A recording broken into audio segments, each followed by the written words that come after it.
നമസ്കാരം. ഷെക്കന ബിഗ് ഡിബേറ്റിലേക്ക് സ്വാഗതം. രാജ്യം ഒരു തെരഞ്ഞെടുപ്പ് ചൂടിലേക്ക് പോവുകയാണ്.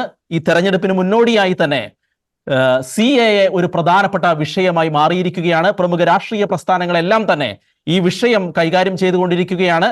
നമ്മൾ ഈ വിഷയത്തിൽ ഇപ്പോൾ പരിശോധിക്കുവാൻ പോകുന്നത് CAA രാജ്യത്തെ എങ്ങനെ മതാടിസ്ഥാനത്തിൽ വിഭജിക്കുമോ, അതുമല്ലെങ്കിൽ ഇതിന്റെ ഒരു വർഗീയ ചേരിതിരിവ് ഇത് രാജ്യത്ത് സൃഷ്ടിക്കുമോ, അതുമല്ലെങ്കിൽ ആരാണ് ഇതിന് പിന്നിൽ ഭീതി പരത്തുന്നത്. യഥാർത്ഥത്തിൽ പലരും പറയുന്നത് പോലെ ഇത്ര ഭീതിതമായ ഒരു അവസ്ഥ CAA സൃഷ്ടിക്കുന്നുണ്ടോ ഈ രാജ്യത്ത്? ഈ വിഷയങ്ങളെ കുറിച്ചെല്ലാം നമ്മൾ ഇന്ന് ചർച്ച ചെയ്യുകയാണ്. നമ്മളോടൊപ്പം ചർച്ചയിൽ പങ്കെടുക്കുന്നത് സാമൂഹ്യ നിരീക്ഷകനായ doctor Chacko Kalamparambil, CASA president Shri Kevin Peter, Congress നേതാവ് അഡ്വക്കേറ്റ് വസന്ത് തെങ്ങുംപള്ളി എന്നിവരാണ് നമ്മളോടൊപ്പം ഇന്ന് ചേരുന്നത്. ശ്രീ വസന്ത് തെങ്ങുംപള്ളി, CAA ഒരു വലിയ പ്രശ്നമായി പ്രതിപക്ഷ പാർട്ടികൾ ഉയർത്തി കാണിക്കുന്നു. ഇത് വർഗീയപരമായ ചേരിതിരിവ് സൃഷ്ടിക്കുമെന്ന് എല്ലാവരും പറയുന്നു. എന്താണ് ഇതിന്റെ ഒരു അടിസ്ഥാനം? എന്താണ് CAA കോൺഗ്രസ് എതിർക്കുന്നതിന്റെ വളരെ കൃത്യമായ അടിസ്ഥാനം 2019 തെരഞ്ഞെടുപ്പിലെ അമിത്ഷായുടെ പ്രസംഗമാണ്. 2019 അന്ന് നടക്കുന്ന ലോക്സഭാ തെരഞ്ഞെടുപ്പിനെ അഭിസംബോധന ചെയ്തുകൊണ്ട് ബംഗാളിലെ BJPയുടെ വലിയ റാലിയെ അഭിസംബോധന ചെയ്തുകൊണ്ട് അന്ന് CAAയുമായി ബന്ധപ്പെട്ട് അമിത്ഷാ നടക്കുന്ന ഒരു സ്റ്റേറ്റ്മെന്റ് ഉണ്ട്. നോക്കൂ, അദ്ദേഹം പറയുന്നത് വളരെ കൃത്യമായി ക്രോണോളജി സാംജിയെ എന്നാണ്. ക്രോണോളജി സാംജിയെ എന്ന് വെച്ചാൽ ക്രോണോളജി നോക്കണം കേട്ടോ എന്നാണ്. ഏതാണ് ആ ക്രോണോളജി? അത് CAA, NRC, NPR എന്നുള്ളതാണ്. CAAയിൽ തുടങ്ങിയാൽ അത് NPRൽ വന്ന് മാത്രമേ, നാഷണൽ പോപ്പുലേഷൻ രജിസ്റ്ററിൽ വന്ന് മാത്രമേ നിലനിൽക്കൂ എന്ന് വളരെ കൃത്യമായി കേന്ദ്ര ആഭ്യന്തരമന്ത്രി BJP നേതാവ് അമിത്ഷാ കൃത്യമായി തന്നെ വ്യക്തമാക്കിയിട്ടുണ്ട്. അവിടെയാണ് ഈ പ്രശ്നം. CAA മാത്രമായി എടുത്തു നോക്കിയാൽ നമുക്ക് നിഷ്കളങ്കരായി അയ്യോ CAAക്ക് എന്താണ് പ്രശ്നം, ഈ മറ്റുള്ള സംസ്ഥാനങ്ങളിൽ നിന്ന്, രാജ്യങ്ങളിൽ നിന്ന് വരുന്ന കുറച്ചു പേർക്ക്, സ്വാഭാവികമായും വിഭജനത്തിന്റെ പ്രശ്നങ്ങൾ അനുഭവിച്ചവർക്ക് നമ്മൾ കുറച്ച് സിറ്റിസൺഷിപ്പ് കൊടുക്കാൻ വേണ്ടി കേന്ദ്രം അല്ലെങ്കിൽ ഈ സർക്കാർ തീരുമാനമെടുക്കുകയില്ലേ എന്നുള്ളതാണ്. അതിന്റെ ഒരു പശ്ചാത്തലത്തിൽ തന്നെ ഒരു വലിയ പ്രശ്നമുണ്ട്. ഒന്നാമത്തെ പ്രശ്നം ഉടലെടുക്കുന്നത് ഒരു അഭയാർത്ഥി നിയമങ്ങളുമായി ബന്ധപ്പെട്ട് ലോകരാജ്യങ്ങൾ തമ്മിലുള്ള ഒരു എഗ്രിമെന്റിലും ഇന്ത്യ ഭാഗഭാക്കല്ല. അഭയാർത്ഥി എഗ്രിമെന്റുകളോ അഭയാർത്ഥി സബ്മിറ്റുകളോമായി ബന്ധപ്പെട്ട് കേന്ദ്രത്തിന്റെ, ഇന്ത്യയുടെ നിലപാട് നാളെ ഇതുവരെ ലോകരാജ്യങ്ങളുമായി ചേർന്നു പോകുന്നതേ അല്ല. അങ്ങനെ ചിന്തിക്കുമ്പോൾ സ്വാഭാവികമായി ശ്രീലങ്കയിൽ നിന്ന് വരുന്ന ഹിന്ദുക്കൾ, ശ്രീലങ്കയിൽ വലിയ പീഡനം അനുഭവിക്കുന്നവരെ നമുക്കറിയാം. അവിടുത്തെ ഈ പറയുന്ന ദ്രാവിഡ രാഷ്ട്രീയവും അതുമായി ബന്ധപ്പെട്ട ഇഷ്യൂസും രാജീവ് ഗാന്ധിയുടെ രക്തസാക്ഷിത്വവും ഒക്കെ ഈ രാജ്യത്തിന്റെ ചരിത്രത്തിന്റെ ഭാഗമാണ്. അപ്പൊ ശ്രീലങ്കയിൽ നിന്ന് വരുന്ന ഹിന്ദുസിന് അംഗത്വം കൊടുക്കണ്ടേ? അവർക്ക് സിറ്റിസൺഷിപ്പ് കൊടുക്കണ്ടേ? മ്യാൻമറിൽ നിന്ന് വരുന്നവർക്ക് കൊടുക്കണ്ടേ? അതൊക്കെ കൊടുക്കണം. അപ്പൊ അതൊക്കെ ഒരു വലിയ പ്രശ്നമാണ്. CAA മാത്രമായി എടുത്തു നോക്കിയാൽ ഒരുപക്ഷെ റോബിൻ നമുക്ക് വളരെ കൃത്യമായി നിഷ്കളങ്കമായി ഇത് വലിയ പ്രശ്നമുള്ള കാര്യമൊന്നുമല്ലോ, ഇത് മുസ്ലിംസിനെ മാത്രം അല്ലെങ്കിൽ അമുസ്ലിം ആയിട്ടുള്ള ഒരാളെ പോലും ബാധിക്കാത്ത വിഷയമാണല്ലോ എന്ന് തോന്നും. എങ്കിലും പക്ഷേ ഇത് ഞാൻ ഈ നേരത്തെ പറഞ്ഞ അമിത്ഷായുടെ പ്രസംഗം, അതാണ് അവരുടെ അജണ്ട എന്ന് വളരെ കൃത്യമായി ബോധ്യപ്പെടുത്തുന്നുണ്ട്. അതുകൊണ്ട് തന്നെയാണ് ക്രോണോളജി സാംജിയെ എന്ന് വീണ്ടും അമിത്ഷാ എടുത്തു പറയുന്നത്. ആ ക്രോണോളജി CAA, NRC, NPR എന്നുള്ളതാണ്. NPRലേക്ക് എത്തുമ്പോൾ അവിടെ സ്വാഭാവികമായത് ക്രിസ്ത്യൻ സമൂഹത്തെ ബാധിക്കും, ജൈനരെ ബാധിക്കും, പാഴ്സിയെ ബാധിക്കും, ഈ രാജ്യത്തെ ഹിന്ദുവിലെ അപ്പർ ക്ലാസ് ഒഴികെയുള്ള ബാക്കി എല്ലാവരെയും ബാധിക്കുന്ന വിഷയമായി ഈ വിഷയം മാറും. അതുകൊണ്ടാണ് നമ്മൾ അതിനെ പൂർണ്ണാർത്ഥത്തിൽ എതിർക്കുന്നതും പൂർണ്ണാർത്ഥത്തിൽ തുറന്ന് തള്ളിപ്പറയുകയും ചെയ്യുന്നത്. നോക്കൂ, 200 കേസുകളാണ് കോടതിയിൽ നിൽക്കുന്നത്. സുപ്രീം കോടതിയുടെ പരിഗണനയും ഇതുമായി ബന്ധപ്പെട്ട് 200ഓളം ഹർജികൾ നിൽക്കുകയാണ്. 200ഓളം ഹർജികൾ സുപ്രീം കോടതിയുടെ ഭരണഘടനാ ബെഞ്ച് പരിഗണിക്കുന്ന ഒരു വിഷയത്തിൽ എന്തിനാണ് ഇത്ര തിടുക്കത്തിൽ BJP ഈ നിയമവുമായി മുൻപോട്ട് പോകുന്നത്? അവിടെ ഇതുവരെ രാജ്യത്ത് ഒരിടത്തും ഒരു നിയമവും സുപ്രീം കോടതിയുടെ പരിഗണനയിൽ ഇത്രമാത്രം പ്രാധാന്യത്തോടു കൂടി ഇരിക്കുമ്പോൾ, ഇത്രയേറെ ഹർജികൾ നിലനിൽക്കുമ്പോൾ തിടുക്കത്തിൽ ഒരു സർക്കാരും നടപ്പിലാക്കി നമ്മൾ കണ്ടിട്ടില്ല.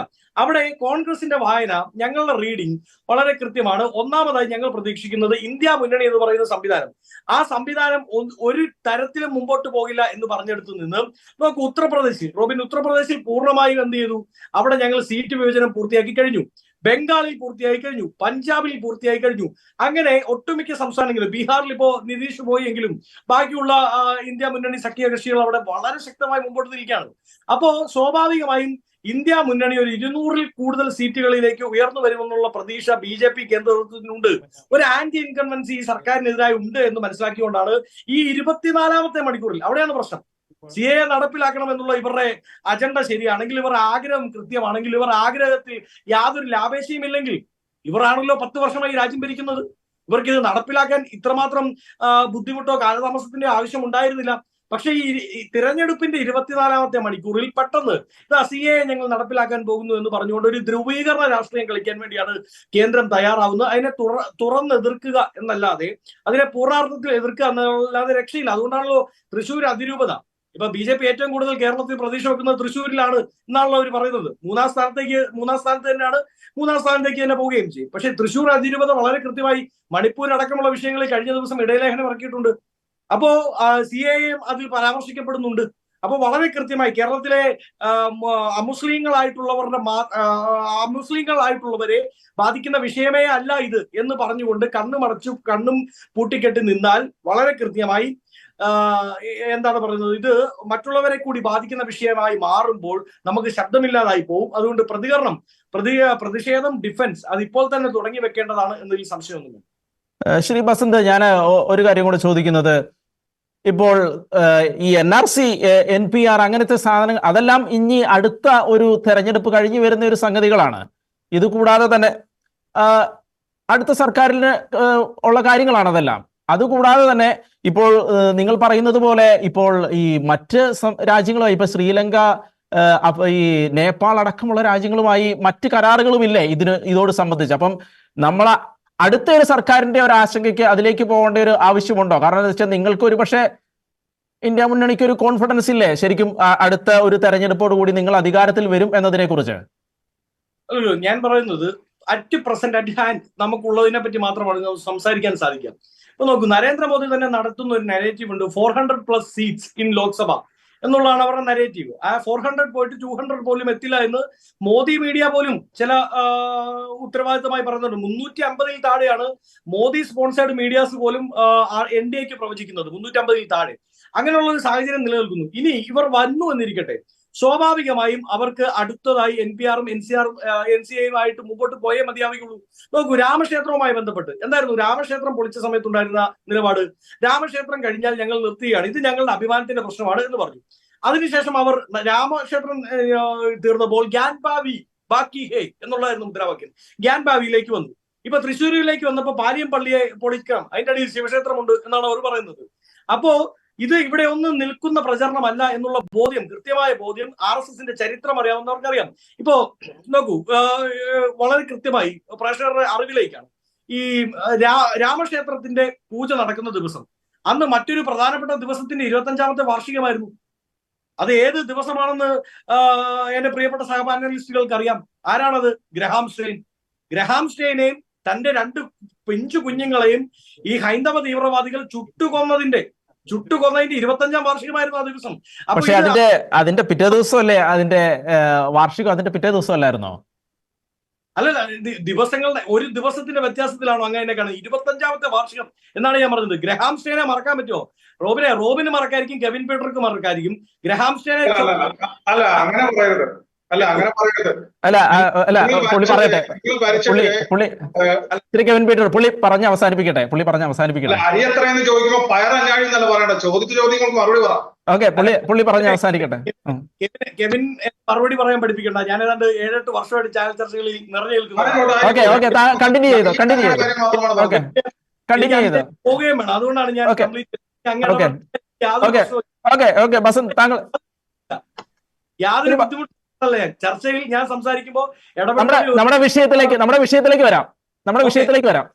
നോക്കൂ, അതായത് ഈ ഗ്രഹാം സ്റ്റെയിനെ ചുട്ടുകൊന്നതിന് ശേഷം ഇനി ബാക്കി കേരളത്തിലുള്ള എല്ലാ ക്രൈസ്തവരെയും ഞങ്ങൾ അങ്ങ് കൈകാര്യം ചെയ്ത് കളഞ്ഞേക്കുമെന്ന് RSS മുദ്രാവാക്യം വിളിച്ച കാലത്ത് അങ്ങനെ തേടിപ്പിടിച്ച് ബുദ്ധിമുട്ടണ്ട എന്ന് പറഞ്ഞതാ ഈ കൈത്തണ്ടയിൽ കുരിശ് പച്ചകുത്തിയൊരു അപ്പന്റെ മകനാണ് ഞാൻ. അതുകൊണ്ട് RSS വിരുദ്ധതയും ക്രിസ്ത്യൻ സ്നേഹവും ഒന്നും എന്നെ പറഞ്ഞു പഠിപ്പിക്കാൻ നിൽക്കണ്ട.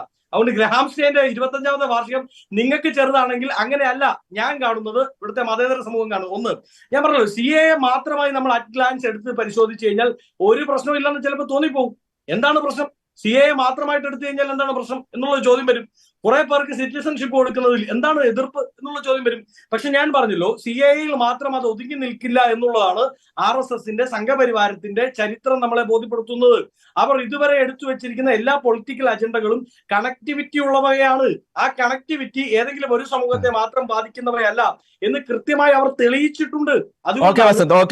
വസന്ത്, ഞാൻ ശ്രീ ഡോക്ടർ ചാക്കോ കാളാമ്പ്രവിൽ, ഇപ്പോ ശ്രീ വസന്ത് പറഞ്ഞതുപോലെ ഇപ്പോൾ ഈ CAA അല്ല പ്രശ്നം, ഇത് കഴിഞ്ഞു വരാനിരിക്കുന്ന കാര്യങ്ങളാണ് ഇതിൻ്റെ ഉള്ളിലെ പ്രശ്നമെന്ന് അദ്ദേഹം പറയുന്നു. ശരിക്കും അങ്ങനെ ഒരു ഭീഷണി നിലനിൽക്കുന്നുണ്ട് എന്ന് തോന്നുന്നുണ്ടോ? ഞാൻ ആ വിഷയത്തെക്കുറിച്ച് ചർച്ച ചെയ്യുന്നതിന് മുമ്പ് നമ്മൾ ഈ CAA ആണല്ലോ നമ്മുടെ ചർച്ചാ വിഷയം. അതുകൊണ്ട് തന്നെ ആ വിഷയത്തിൽ ഊന്നി നിന്നുകൊണ്ട് തന്നെ തുടങ്ങണമെന്ന് എനിക്ക് തോന്നുകയാണ്. കാരണം നിങ്ങൾ പറഞ്ഞതും അങ്ങനെ തന്നെയാണ്. CAA അടിസ്ഥാന എന്നുള്ള ചിന്താഗതി നമ്മൾ ചർച്ച ചെയ്തു. 1947 നമ്മുടെ ഇന്ത്യ സ്വതന്ത്രമായപ്പോൾ ഇന്ത്യയെ കിഴക്കൻ പാകിസ്ഥാൻ എന്നും പടിഞ്ഞാറൻ പാകിസ്ഥാൻ എന്നും ഇന്ത്യ എന്നും മൂന്നായി വിഭജിച്ച ചരിത്രം നമുക്കറിയാം. അതിൽ ഇന്ത്യ മതേതരത്വം കീപ്പ് ചെയ്തുകൊണ്ട് തന്നെ പോയി. മൈനോറിറ്റീസിന് പ്രത്യേക അവകാശങ്ങൾ വാഗ്ദാനം ചെയ്ത് അവരെ സംരക്ഷിച്ചു പോകും. എന്നാൽ കിഴക്കൻ പാകിസ്ഥാൻ എന്ന് പറയുന്നത് ബംഗ്ലാദേശായി രൂപപ്പെട്ടിട്ടുണ്ട്. അപ്പൊ ഈ പ്രദേശങ്ങളെല്ലാം തന്നെ, ഈ രാജ്യങ്ങളിൽ നിന്ന് ന്യൂനപക്ഷങ്ങളെ സംരക്ഷിച്ചുകൊള്ളാമെന്ന ഉറപ്പിന്മേലാണ് അന്ന് ഈ വിഭജനം ഉണ്ടാകുന്നതാണ് ഞാൻ മനസ്സിലാകുന്നത്. പക്ഷെ ഇന്നും മറ്റു രാജ്യങ്ങളില് ഇന്ത്യയെ വിഭജിച്ചുകൊണ്ടുണ്ടായ പാകിസ്ഥാനിലും ബംഗ്ലാദേശിലുമൊക്കെ ഇത് രണ്ടാം തരം പൗരന്മാരായി മാറിക്കൊണ്ടുപോവുകയാണ്, അവർ മാറ്റുകയാണ്. നമുക്കറിയാം, മറ്റു മതവിഭാഗങ്ങളുടെ സ്വാതന്ത്ര്യം, ആരാധനാ സ്വാതന്ത്ര്യം, ചെറിയ കാര്യങ്ങളിൽ മതപീഡനം, അതുപോലെ തന്നെ തട്ടിക്കൊണ്ടുപോയി ചെറിയ പെൺകുട്ടികളെ പോലും നിർബന്ധിച്ച് വിവാഹം കഴിപ്പിക്കുക, ഇങ്ങനെയുള്ള ഒരു പീഡനം അല്ലെങ്കിൽ ഇത്തരത്തിലുള്ള ഒരു രണ്ടാം തര പൗരത്വം അവിടെ നടമാടുന്നുണ്ടെന്ന് നിഷേധിക്കാൻ കഴിയില്ല. അതുകൊണ്ട് തന്നെ നമുക്കറിയാം, നമ്മുടെ ജനസംഖ്യാനുപാതി 1947 എടുത്താൽ ഇന്ത്യയിൽ 3% മുസ്ലിംസ് ഉണ്ടായിരുന്നു. ഇന്ന് 15% ഉയർന്നു. ഇന്ത്യ മതേതരത്വം കീപ്പ് ചെയ്യുകയും ന്യൂനപക്ഷങ്ങളെ സംരക്ഷിക്കും എന്നുള്ള വാഗ്ദാനം നിറവേറ്റുകയും ചെയ്തുകൊണ്ടാണ്. എന്നാൽ മറ്റ് 2 രാജ്യങ്ങളിലും 20% ക്രിസ്ത്യൻസ് ഉണ്ടായിരുന്നു, ഹിന്ദുസ് ഉണ്ടായിരുന്നു. ആ ക്രിസ്ത്യൻ ഹിന്ദു പോപ്പുലേഷൻ ടോട്ടൽ 20% ഉണ്ടായിരുന്നു. നമുക്ക് പാകിസ്ഥാനിലൊക്കെ 3% കുറഞ്ഞു. ബാക്കി 17% എവിടെയെന്നുള്ള ചോദ്യം അവിടെ നിലനിൽക്കുകയാണ്. അപ്പൊ ഈ പീഡനത്തിന്റെയും ഈ മതവിദ്വേഷത്തിന്റെയും ഒക്കെ ഇരകളായിത്തീരുന്ന മൈനോറിറ്റീസിന് ഈ രാജ്യത്തില് അത്തരത്തിലുള്ള സംരക്ഷണം കൊടുക്കുന്ന പറഞ്ഞ പ്രമുഖ മുഖ്യമന്ത്രിമാരിൽ ഒരാളും മൻമോഹൻ സിംഗ് ആണ്. 2003 എന്റെ ഓർമ്മ. അദ്ദേഹം രാജ്യസഭയിൽ നടത്തിയ പ്രസംഗത്തില് ന്യൂനപക്ഷങ്ങളുടെ പീഡനത്തെ കുറിച്ച് കൃത്യമായിട്ട് അഡ്രസ് ചെയ്തിട്ടുണ്ട് കോൺഗ്രസ്. അതുപോലെ തന്നെ ഇടതുപക്ഷം 2012 അവരുടെ CPIഎമ്മിന്റെ കോൺഗ്രസിൽ ഈ പൗരത്വ നിയമ ഭേദഗതി വേണമെന്ന് ആവശ്യപ്പെട്ടവരാണ്. ഈ ഒരു പശ്ചാത്തലത്തിൽ നിന്നുകൊണ്ട് വേണം നമുക്കിതിനെ കണക്കാക്കാൻ. നമ്മുടെ രാജ്യത്തുണ്ടാകുന്ന നിയമങ്ങളെ രാജ്യത്തോടനുബന്ധിച്ച് വരുന്ന ഇലക്ഷന്റെയും ജനാധിപത്യത്തിന്റെയും നേട്ടങ്ങൾക്ക് വേണ്ടി മിസ്ഇന്റർപ്രറ്റ് ചെയ്തുകൊണ്ട് പോകുന്ന സാഹചര്യങ്ങൾ ഉണ്ടാകുന്നത് നാടിന് ആപത്താണ്. അത് ചെയ്യാൻ പാടില്ല എന്നുള്ള എന്റെ അഭിപ്രായം. അതുകൊണ്ട് തന്നെ ഇപ്പൊ നമുക്ക് പല കാര്യങ്ങളും പറയാമെങ്കിലും ആത്യന്തികമായി നമ്മുടെ എല്ലാം മുമ്പിൽ നിൽക്കേണ്ടത് രാജ്യമാണ്. രാജ്യത്തിന്റെ വളർച്ചയും രാജ്യം ചെയ്തു കൊടുക്കുന്ന നന്മകളും രാജ്യം സംരക്ഷിക്കപ്പെടേണ്ട ആവശ്യവും രാജ്യത്തിൽ ന്യൂനപക്ഷങ്ങളടക്കമുള്ള സംരക്ഷിക്കപ്പെടുന്ന സാഹചര്യങ്ങളും ഒക്കെ നമ്മുടെ മുമ്പിൽ ഉണ്ടാവണം. കേവല പാർട്ടിയുമായി മാറാതെ ഒരു രാഷ്ട്രത്തോട് താല്പര്യമുള്ള രാഷ്ട്രീയ പ്രസ്ഥാനങ്ങൾ മാറിയാൽ ഇത്തരത്തിലുള്ള ചൂഷണങ്ങൾ ഇലക്ഷനുകളെടുത്ത് നടക്കുന്നത് ഒരു പരിധി വരെയെങ്കിലും കുറയ്ക്കാം. തീർച്ചയായിട്ടും എവിടെയാണോ ജനാധിപത്യത്തിൽ അവസരങ്ങൾ ഉണ്ടാകുന്നത് അതിനെ ചൂണ്ടിക്കാണിക്കണം, അതിനെ തിരുത്തണം, ആ തരത്തിലുള്ള നീക്കങ്ങൾ നടത്താൻ ഞാൻ അതിനെ അനുകൂലിക്കുന്നു. പക്ഷെ എല്ലാ വിഷയവും ഈ ഇലക്ഷനുമായി ബന്ധപ്പെടുത്തിക്കൊണ്ട് രാഷ്ട്രീയ ലാഭം ഉണ്ടാക്കാനുള്ള ഒരു തന്ത്രമായി മാറ്റുന്നത് രാജ്യത്തിന് ഒട്ടും കരണീയമല്ല എന്ന് വിശ്വസിക്കുന്ന കൂട്ടത്തിലാണ് ഞാൻ. ശ്രീ ചാക്കോ കാളാമ്പ്രവിൽ, ഞാൻ അതിൻ്റെ ഉള്ളിൽ ഒരു കാര്യത്തിലൊന്ന് ഇടപെട്ട് ചോദിക്കുന്നത്, കോൺഗ്രസ് അനുകൂലിച്ചു എന്ന് പറയുന്നു, കമ്മ്യൂണിസ്റ്റ് പാർട്ടി അനുകൂലിച്ചു എന്ന് പറയുന്നു. ഇത് ആക്ച്വലി BJP കൊണ്ടുവന്നു എന്നുള്ളതാണോ ഇതിൻ്റെ ഉള്ളിലെ പ്രശ്നം? അത് സ്വാഭാവികമായിട്ടും രാഷ്ട്രീയ പാർട്ടികളെല്ലാം നമ്മുടെ നാട്ടിൽ ചെയ്യുന്ന ഒരു തന്ത്രമാണ്. ഒരു ഭരണകക്ഷി കൊണ്ടുവരുന്നതിന് മറ്റുള്ളവരെ എതിർത്തുകൊണ്ട് രാഷ്ട്രീയ നേട്ടം ഉണ്ടാക്കാൻ ശ്രമിക്കുക എന്നുള്ളത്. അതിപ്പോ കോൺഗ്രസ് കൊണ്ടുവന്നെങ്കിൽ ഒരുപക്ഷെ BJP എതിർക്കില്ല എന്ന് ഞാൻ പറയില്ല. പക്ഷെ ഈ നിയമം വരുന്നത് രാജ്യത്തെ മറ്റ് രാജ്യങ്ങളിലെ, പ്രത്യേകിച്ച് 3 രാജ്യങ്ങൾ, അത് 3 ഇസ്ലാമിക രാജ്യങ്ങളാണ്. ബംഗ്ലാദേശും പാകിസ്ഥാനും അഫ്ഗാനിസ്ഥാനും നമുക്ക് അറിയാവുന്നതാണ്. അവിടെ ഇസ്ലാമിക രാജ്യങ്ങളാണത്. ആ ഇസ്ലാമിക രാജ്യങ്ങളിലെ മറ്റ് സമുദായങ്ങൾ, ഹൈന്ദവ സമുദായമായാലും ക്രിസ്ത്യൻ സമുദായമായാലും പാഴ്സനായാലും ജൈൻസ് ആയാലും ബുദ്ധരായാലും ഇവരൊക്കെ വെല്ലുവിളി നേരിടുകയും അവരവിടുന്ന് ജീവിക്കാൻ പറ്റാത്ത സാഹചര്യം ഇവിടെ എത്തുകയും ചെയ്തു കഴിഞ്ഞാൽ 1955 ഇന്ത്യൻ പൗരത്വ നിയമമാണ് 11 വർഷം ഉള്ള വ്യക്തികൾക്ക് പൗരത്വം കൊടുക്കാനുള്ളത്. അത് പിന്നീട് പൗരത്വ നിയമ ഭേദഗതിയാക്കി 6 കൊല്ലത്തേക്ക് നമ്മൾ ചുരുക്കി. ഈ 3 രാഷ്ട്രങ്ങളിൽ നിന്ന് വരുന്ന മതപീഡനവും അതുപോലുള്ള പ്രശ്നങ്ങളും നേരിടുന്നവർക്ക് ഇവിടെ പൗരത്വം കൊടുക്കാമെന്ന് തീരുമാനിക്കുന്നത് തെറ്റായിട്ട് കാണാൻ പറ്റില്ല. അതേസമയത്ത് ആ രാജ്യങ്ങൾ മുസ്ലിം മതാടിസ്ഥാനമുള്ള രാഷ്ട്രങ്ങളായതുകൊണ്ട് അവിടെ അത്തരത്തിലുള്ള മതപീഡനം ഉണ്ടാകുമോ, അല്ലെങ്കിൽ മതപീഡന പ്രസക്തി ഉണ്ടോ, അല്ലെങ്കിൽ അവർക്ക് സംരക്ഷിക്കാൻ കഴിയില്ല, പിന്നെ ആർക്കും സംരക്ഷിക്കാൻ കഴിയുന്ന ആരെങ്കിലും ചോദിച്ചാൽ നമുക്ക് അതിനെ കുറ്റം പറയാനും കഴിയില്ല. എന്നാൽ ഇന്ത്യയിലെ മുസ്ലിമുകൾക്കോ ഇന്ത്യയിലെ മറ്റ് മതവിഭാഗങ്ങൾക്കോ ഈ പൗരത്വ നിയമം അല്ലെങ്കിൽ CAA ബില്ലിന്റെ അമെന്റ്മെന്റ് കൊണ്ട് എന്ത് നഷ്ടമാണ് ഉണ്ടാകുന്നതെന്ന് ആദ്യം ഇവർ വ്യക്തമാക്കണം. നിലവിലുള്ള ഇന്ത്യൻ പൗരന് അത് ഏത് മതവിഭാഗത്തിനാണെങ്കിലും എന്ത് നഷ്ടമുണ്ടാകുന്നു, അതില്ല എന്നുണ്ടെങ്കിൽ എന്തിനു വേണ്ടിയാണ് രാഷ്ട്രീയ ലാഭത്തിന് വേണ്ടി ഇതിനെ ഉപയോഗപ്പെടുന്നതെന്ന് വ്യക്തമാക്കുകയും ചെയ്യണം. എന്റെ കാഴ്ചപ്പാട് അതിനകത്ത് ഇതാണ്. അതുകൊണ്ട് ഇന്ത്യയിലെ നിയമം നടപ്പാക്കുമ്പോൾ നിലവിലുള്ള ഏതെങ്കിലും ഒരു ഇന്ത്യൻ പൗരനെ അത് നെഗറ്റീവായിട്ട് ബാധിക്കുന്നെങ്കിൽ നമ്മൾ എതിർക്കണം. അങ്ങനെ ഇല്ല എന്നുണ്ടെങ്കിൽ നമ്മൾ അമ്മായ രാഷ്ട്രം എതിർക്കേണ്ടവരല്ല എന്ന് വ്യക്തമായി ജുഡീഷ്യസ് ആയിട്ട് പറയാൻ രാഷ്ട്രീയ പാർട്ടികളായാലും അതല്ലെങ്കിൽ മതതീവ്രവാദ സംഘടനകളുടെ സ്വാധീനമുള്ള രാഷ്ട്രീയ പാർട്ടികള് അല്ലെങ്കിൽ രാഷ്ട്രീയ പ്രസ്ഥാനങ്ങള് അവരുടെ സാന്നിധ്യമുള്ള രാഷ്ട്രീയ പ്രസ്ഥാനങ്ങൾ ചെയ്യാൻ ശ്രമിക്കുമ്പോൾ അത് അരുത് എന്ന് പറയാനുള്ള ആർജവം രാഷ്ട്രീയ പാർട്ടികൾക്ക് ഉണ്ടാവണമെന്ന് വിശ്വസിക്കുന്ന കൂട്ടത്തിലാണ് ഞാൻ. ഡോക്ടർ, ഞാൻ അതിനുള്ള ഒരു കാര്യം ചോദിക്കുന്നത്, ഇപ്പം ശ്രീ അഡ്വക്കേറ്റ് ബസന്ത് സൂചിപ്പിച്ചു, ഇത് ഇവിടെ നിൽക്കില്ല, അതിനപ്പുറത്തേക്ക് NPR അതുപോലെ NRC അടക്കമുള്ള കാര്യങ്ങളിലേക്ക് ഇത് പോകാനുള്ള സാധ്യതയുണ്ട്, അവിടെ വരുമ്പോഴാണ് ഇത് ഭീഷണിയാകുന്നതെന്ന് അദ്ദേഹം പറഞ്ഞപ്പോൾ അതിന് ഒരു സാധ്യത എത്രത്തോളമാണത്? ഭാവിയിൽ വരാവുന്ന പ്രതിസന്ധികളെ മുന്നിൽ കണ്ടുകൊണ്ട് നിലവിലുള്ള ഒരു സത്യത്തെ നമ്മൾ വേണ്ട എന്ന് വെക്കാൻ ശ്രമിക്കുന്നതിനോട് എനിക്ക് യോജിക്കാൻ കഴിയില്ല. ഭാവിയിൽ പ്രശ്നങ്ങൾ ഉണ്ടാകുമ്പോൾ അതിനെ ആ തരത്തിൽ നേരിടുക എന്നുള്ളതേ ഉള്ളൂ. ഇപ്പൊ നമ്മള് ഇവിടെ പറയുന്ന ഈ ഒരു സംവിധാനങ്ങൾ ഭാവിയിൽ ഇതൊക്കെ സംഭവിച്ചേക്കാം അല്ലെങ്കിൽ ഇതൊക്കെ വന്നേക്കാം എന്ന് പറഞ്ഞുകൊണ്ട് ഇന്ന് ഇന്ത്യൻ പൗരന് പ്രശ്നമില്ലാത്ത അതേ സമയത്ത് ഇന്ത്യയിലേക്ക് വരുന്ന മറ്റ് ന്യൂനപക്ഷങ്ങൾക്ക് മറ്റ് രാജ്യങ്ങളെ ന്യൂനപക്ഷങ്ങൾക്ക് അവർക്ക് കിട്ടേണ്ട ഒരു എന്താ പറയാ, ഒരു ഔദാര്യം എന്ന് വേണമെങ്കിൽ പറയാം, അല്ലെങ്കിൽ ഇന്ത്യ കൊടുക്കുന്ന വലിയ ഒരു ആനുകൂല്യം എന്ന് പറയാം. ആ ആനുകൂല്യത്തെ നിഷേധിക്കാൻ അവരെ കുറിച്ച് എന്താണ് ഇവർക്ക് കൺസേൺ ഇല്ലാത്തത്? ആ മതവിഭാഗത്തിലുള്ളവർ പീഡിപ്പിക്കപ്പെട്ടോട്ടെ എന്നാണോ? ആ മതവിഭാഗത്തിലുള്ള ആളുകളൊന്നും സംരക്ഷിക്കപ്പെടാ എന്നുള്ളതാണോ? അപ്പൊ അതിനകത്തൊരു ഇരട്ടത്താപ്പുണ്ടോ ഇപ്പോൾ എന്ന് ആദ്യം തിരിച്ചറിയണം. ഇപ്പോഴത്തെ ഇരട്ടത്താപ്പ് തിരിച്ചറിഞ്ഞിട്ട് വേണം ഭാവിയിൽ വരാനിരിക്കുന്നു എന്ന് ആശങ്കപ്പെടുന്ന ഒരു കാര്യത്തെ കുറിച്ച് നമ്മൾ. ശ്രീ കെവിൻ പീറ്റർ, താങ്കൾക്ക് ശ്രീ ബസന്തിന് ഒരു മറുപടി കൊടുക്കാനുള്ള ഒരു അവസരമാണിത്. കാരണം അദ്ദേഹം പറഞ്ഞു, പല കാര്യങ്ങളെക്കുറിച്ചും അദ്ദേഹം പറഞ്ഞു, ഇതിൽ കഴിഞ്ഞു വരുന്ന കാര്യങ്ങളെക്കുറിച്ച്, CAA കഴിഞ്ഞു വരുന്ന ഒരുപാട് കാര്യങ്ങളെക്കുറിച്ച് അദ്ദേഹം പറഞ്ഞു. അപ്പൊ താങ്കൾക്ക് അതിനുള്ള മറുപടി എന്താണ് പറയാനുള്ളത്? ഞാൻ അദ്ദേഹം പറഞ്ഞപ്പോൾ ഇടയ്ക്ക് കയറിയത് എന്റെ പേരെടുത്ത് പരാമർശിച്ചത് കൊണ്ടാണ് ഞാൻ ഇടയ്ക്ക് കയറിയിട്ട് വന്നത്. ഓക്കെ, എനിക്ക് ചോദിക്കാനുള്ളത്, എല്ലാം നഷ്ടപ്പെട്ട് ജീവനും കൊണ്ടോടി സ്വന്തം ജോലിയും സ്വത്തും വീടും എല്ലാം ഉപേക്ഷിച്ച് അഭയാർത്ഥികളായി ഈ രാജ്യത്തെത്തി അഗതികളായി ക്യാമ്പുകളിലും തെരുവുകളിലും പ്ലാസ്റ്റിക് ഷീറ്റിന്റെ താഴെയും നരകയാതന അനുഭവിക്കുന്നവർക്ക് നമ്മളെ പോലെ പൗരത്വം കൊടുക്കുന്നതിൽ നിങ്ങൾക്ക് എന്താണ് ഇത്ര ചൊറിച്ചിൽ? നിങ്ങൾക്ക് എന്താണ് നഷ്ടപ്പെടാനുള്ളത്? നിങ്ങൾ ആർക്ക് വേണ്ടിയാണിത്? ഇവിടുത്തെ മുസൽമാന്റെയോ ക്രിസ്ത്യന്റെയോ ഹിന്ദുവിന്റെയോ ജൈനന്റെയോ ബുദ്ധന്റെയോ ഒരാളുടെ പോലും പൗരത്വം നഷ്ടപ്പെടാൻ പോകുന്നില്ല. 2019 നിയമം കൊണ്ടുവന്നത്, ഇന്ന് 2024. ഇതിന്റെ ഇടയ്ക്ക് ഇവിടെ ചിലർക്ക് പൗരത്വം കിട്ടിയതല്ലാതെ ഒരു മുസൽമാന്റെയോ ഒരു ക്രിസ്ത്യാനിയുടെയോ ഒരു ജൈനന്റെയോ പൗരത്വം നഷ്ടപ്പെട്ടിട്ടില്ല.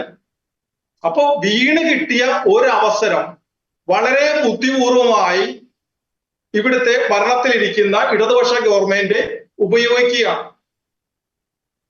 പൂഞ്ഞാറിൽ സംഭവിച്ച സംഭവം യഥാർത്ഥമെന്ന് വായിൽ നിന്നും പുറത്തു വന്നുപോയി, അറിഞ്ഞോ അറിയാതെയോ വന്നുപോയി. അതിലുണ്ടായ ഡാമേജ്, ഇലക്ഷൻ അടുത്തു വരുന്നു, ഇതിൽ നിന്ന് മുതലെടുക്കണം. ആ സംഭവത്തിൽ പൂഞ്ഞാറിൽ നടന്ന സത്യത്തെ കുറിച്ച് തുറന്നു പറഞ്ഞു പോയതിൽ ചിലർക്കുണ്ടായ ദേഷ്യങ്ങളെ, നീരസങ്ങളെ ഒന്ന് തണുപ്പിക്കണം. അതിനുവേണ്ടി ഇവിടുത്തെ ഇടതുപക്ഷ ഗവൺമെന്റ് കാണിക്കുന്ന ഒരു തമാശയാണ്, ഒരു വിഡ്ഢിത്തരമാണ്. മുസ്ലിം സമുദായത്തെ പൊട്ടന്മാരാക്കാൻ വേണ്ടിയിട്ടുള്ള ചില തരംഗ പരിപാടികളാണ് ഞങ്ങൾ ഈ സംസ്ഥാനത്ത് CAA നടപ്പിലാക്കില്ല എന്ന് പറയുന്നത്. പക്ഷെ ഇത് രാജ്യവ്യാപകമായിട്ടുള്ള ഒരു കാര്യമാണല്ലോ. രാജ്യവ്യാപകമായിട്ട് ഞാൻ പറഞ്ഞോളട്ടെ. അപ്പൊ അതിൽ നിന്നും അവർക്ക് ലഭിക്കാൻ പോകുന്ന മൈലേജ് കാണുമ്പോൾ തങ്ങൾ ഇവിടെ വെറുതെ നിന്നാൽ തങ്ങൾക്ക് അതുകൊണ്ട് നഷ്ടമുണ്ടാവും. അപ്പോൾ തങ്ങളാണ് ഇവിടുത്തെ ന്യൂനപക്ഷത്തിന്റെ, മുസ്ലിം ന്യൂനപക്ഷം, അവരുടെ യഥാർത്ഥ സംരക്ഷകർ തങ്ങളാണെന്ന് വരുത്തി തീർക്കാനായിട്ട് ഇവിടെ കോൺഗ്രസും കമ്മ്യൂണിസ്റ്റും കൂടെ മത്സരിക്കുന്നതാണ് ഈ കാണുന്നത്. അല്ലാതെ മറ്റൊന്നും തന്നെ ഇല്ല. ഇവർക്ക് ഇതിന്റെ യാഥാർത്ഥ്യം അറിയാം. അല്ലെങ്കിൽ ഇതിനെ ഒന്നും അറിയാത്തവരാണ്, ഇതിനെക്കുറിച്ച് ഒന്നും അറിയാത്തവരാണ് ഇതിനു വേണ്ടിയിട്ട് സംസാരിക്കുന്നത്. ഇവിടെ ചാക്കോ സാർ സൂചിപ്പിച്ചതുപോലെ 2003 രാജ്യസഭയിലാണ് മൻമോഹൻ സിംഗ് ആണ് ബംഗ്ലാദേശിൽ ന്യൂനപക്ഷങ്ങൾ അനുഭവിക്കുന്ന പീഡനങ്ങളെ ചൂണ്ടിക്കാട്ടിക്കൊണ്ട് പൗരത്വ ഭേദഗതി നിയമം ഉണ്ടാകണമെന്ന് പറഞ്ഞത്. അതേപോലെ തന്നെ 2012 CPM പാർട്ടി കോൺഗ്രസിൽ അവർ പ്രമേയം അവതരിപ്പിച്ചപ്പോൾ പൗരത്വ ഭേദഗതി നടപ്പിലാക്കി തിരിച്ചു കൊണ്ടുവരണമെന്ന് അവർ പറയുകയും ചെയ്തു. അതിന് അവരെ പ്രേരിപ്പിച്ചൊരു കാര്യം എന്ന് പറയുന്നത് മമത നേടിയെടുക്കുന്ന പശ്ചിമ ബംഗാളിലെ സ്വാധീനമായിരുന്നെങ്കിലും അവർ അവരുടെ പാർട്ടി കോൺഗ്രസിൽ അതിനെക്കുറിച്ച് പറയുകയുണ്ടായി. അപ്പോൾ ഇവിടെ 2019 ഒരു നിയമം ഉണ്ടായി അതിന്റെ ചില ചട്ടങ്ങൾ ഇവിടെ നിലവിൽ വന്നത് മാത്രമാണ് ചെയ്തത്. അതിപ്പം ഇലക്ഷൻ 24 മണിക്കൂറിൽ കൊണ്ടുവന്നെന്നുള്ളതാണ് ഇവരുടെ പരിദേവനം. അവർ വ്യക്തമായി അവരുടെ തെരഞ്ഞെടുപ്പ് വാഗ്ദാനത്തിൽ അവരുടെ പ്രകടന പത്രികയിൽ അവർ പറഞ്ഞിരുന്നതാണ് കാശ്മീരിന്റെ പ്രത്യേകത എടുത്തു കളയും, ശ്രീരാമക്ഷേത്രം കൊണ്ടുവരും, പൗരത്വ ബിൽ നടപ്പിലാക്കും. ആ വാഗ്ദാനങ്ങൾ നിങ്ങൾ ഒത്തിരി വാഗ്ദാനങ്ങൾ കൊടുക്കുന്നുണ്ടല്ലോ, അതൊന്നും നടപ്പിലാകുന്നില്ലല്ലോ. അപ്പോൾ അവരെങ്കിലും അവർ കൊടുത്ത വാഗ്ദാനങ്ങൾ, ജനങ്ങൾക്ക് കൊടുത്ത വാഗ്ദാനങ്ങൾ അവർ നടപ്പിലാക്കുന്നു, കിട്ടുന്ന അവസരത്തിൽ അവർ വാഗ്ദാനങ്ങൾ പാലിക്കപ്പെടുമ്പോൾ മറ്റുള്ള വിഭാഗങ്ങൾ മാർജിനലൈസ് ചെയ്യപ്പെടുന്നു എന്നുള്ള ഒരു വാദഗതിയുണ്ട്. ഒരിക്കലുമില്ല. ഇവിടെ ആരും മാർജിൻ ചെയ്യപ്പെടുന്നില്ല. ഇവിടെ ആർക്കാണ് പൗരത്വം നഷ്ടപ്പെടുന്നത്? ഇവിടെ 2014 ഡിസംബർ 31 മുമ്പ് ഭാരതത്തിലെത്തി ജീവിച്ചിട്ട് മിനിമം 6 വർഷമെങ്കിലും, അതാദ്യം 12 വർഷമായിരുന്നു, ഈ ഭേദഗതിയിൽ അത് 6 വർഷമാക്കി ചുരുക്കുകയാണ് ചെയ്യുന്നത്. അപ്പോൾ അവർക്ക് പൗരത്വം കൊടുക്കുകയാണ് ചെയ്യുന്നത്, അല്ലാതെ ഒരാളുടെ പോലും പൗരത്വം നഷ്ടപ്പെടുന്നില്ല. അതുപോലെ തന്നെ മറ്റൊരു കാര്യം നിങ്ങൾ മനസ്സിലാക്കേണ്ടത്, നേരായ മാർഗത്തിൽ കൂടി പാകിസ്ഥാനിലെയോ അഫ്ഗാനിസ്ഥാനിലെയോ ഇറാനിലെയോ സൗദി അറേബ്യയിലെയോ ശ്രീലങ്കയിലെയോ അമേരിക്കയിലെയോ ഒരു പൗരനെ ഇന്ത്യയിൽ പൗരത്വത്തിന് അപേക്ഷിക്കണമെന്നുണ്ടെങ്കിൽ കഴിഞ്ഞ 77 വർഷമായി രാജ്യത്ത് നിലനിൽക്കുന്ന നിയമത്തിൽ ഈ ഭേദഗതിയിൽ ഒരു മാറ്റവും വരുത്തിയിട്ടില്ല. ഏതൊരാൾക്ക് നേരായ മാർഗത്തിലൂടെ അപേക്ഷിച്ച് രേഖകൾ കൃത്യമാണ്, അയാൾക്ക് അതിനുള്ള യോഗ്യത ഉണ്ടെങ്കിൽ ഇന്ത്യൻ പൗരത്വം കിട്ടും. അതിലും ഒരു മാറ്റവും വരുത്തിയിട്ടില്ല. പിന്നെ ഇവിടെ ആർക്കാണ് നഷ്ടപ്പെടുന്നത്? ഇവിടെ കുറെ മുസ്ലിങ്ങളെ പറഞ്ഞ് ഭീതിയിൽ ആഴ്ത്തി അവരുടെ സംരക്ഷണം ഏറ്റെടുത്തുകൊണ്ട് അതിൽ നിന്ന് തെരഞ്ഞെടുപ്പ് നേട്ടമുണ്ടാക്കാൻ വേണ്ടി മാത്രമാണ് ചെയ്യുന്നത്. ഇപ്പൊ നിങ്ങൾ കഴിഞ്ഞ ദിവസം ഷക്കീന ടെലിവിഷൻ ഒരു വാർത്ത കേരളത്തിൽ പുറത്തുവിട്ടത് നിങ്ങളാണ്. ഒരു 10 വയസ്സുള്ള പാകിസ്ഥാനിലെ ക്രിസ്ത്യാനിയായിട്ടുള്ള ഒരു പെൺകുട്ടിയെ തട്ടിക്കൊണ്ടുപോയി മതപരിവർത്തനം ചെയ്തിരിക്കുന്നു. എന്തിനാണ്? അവളെ ഇസ്ലാമത സ്വീകരിപ്പിക്കാനാണോ? അല്ല, അവളെ വിവാഹം കഴിക്കാനാണ്.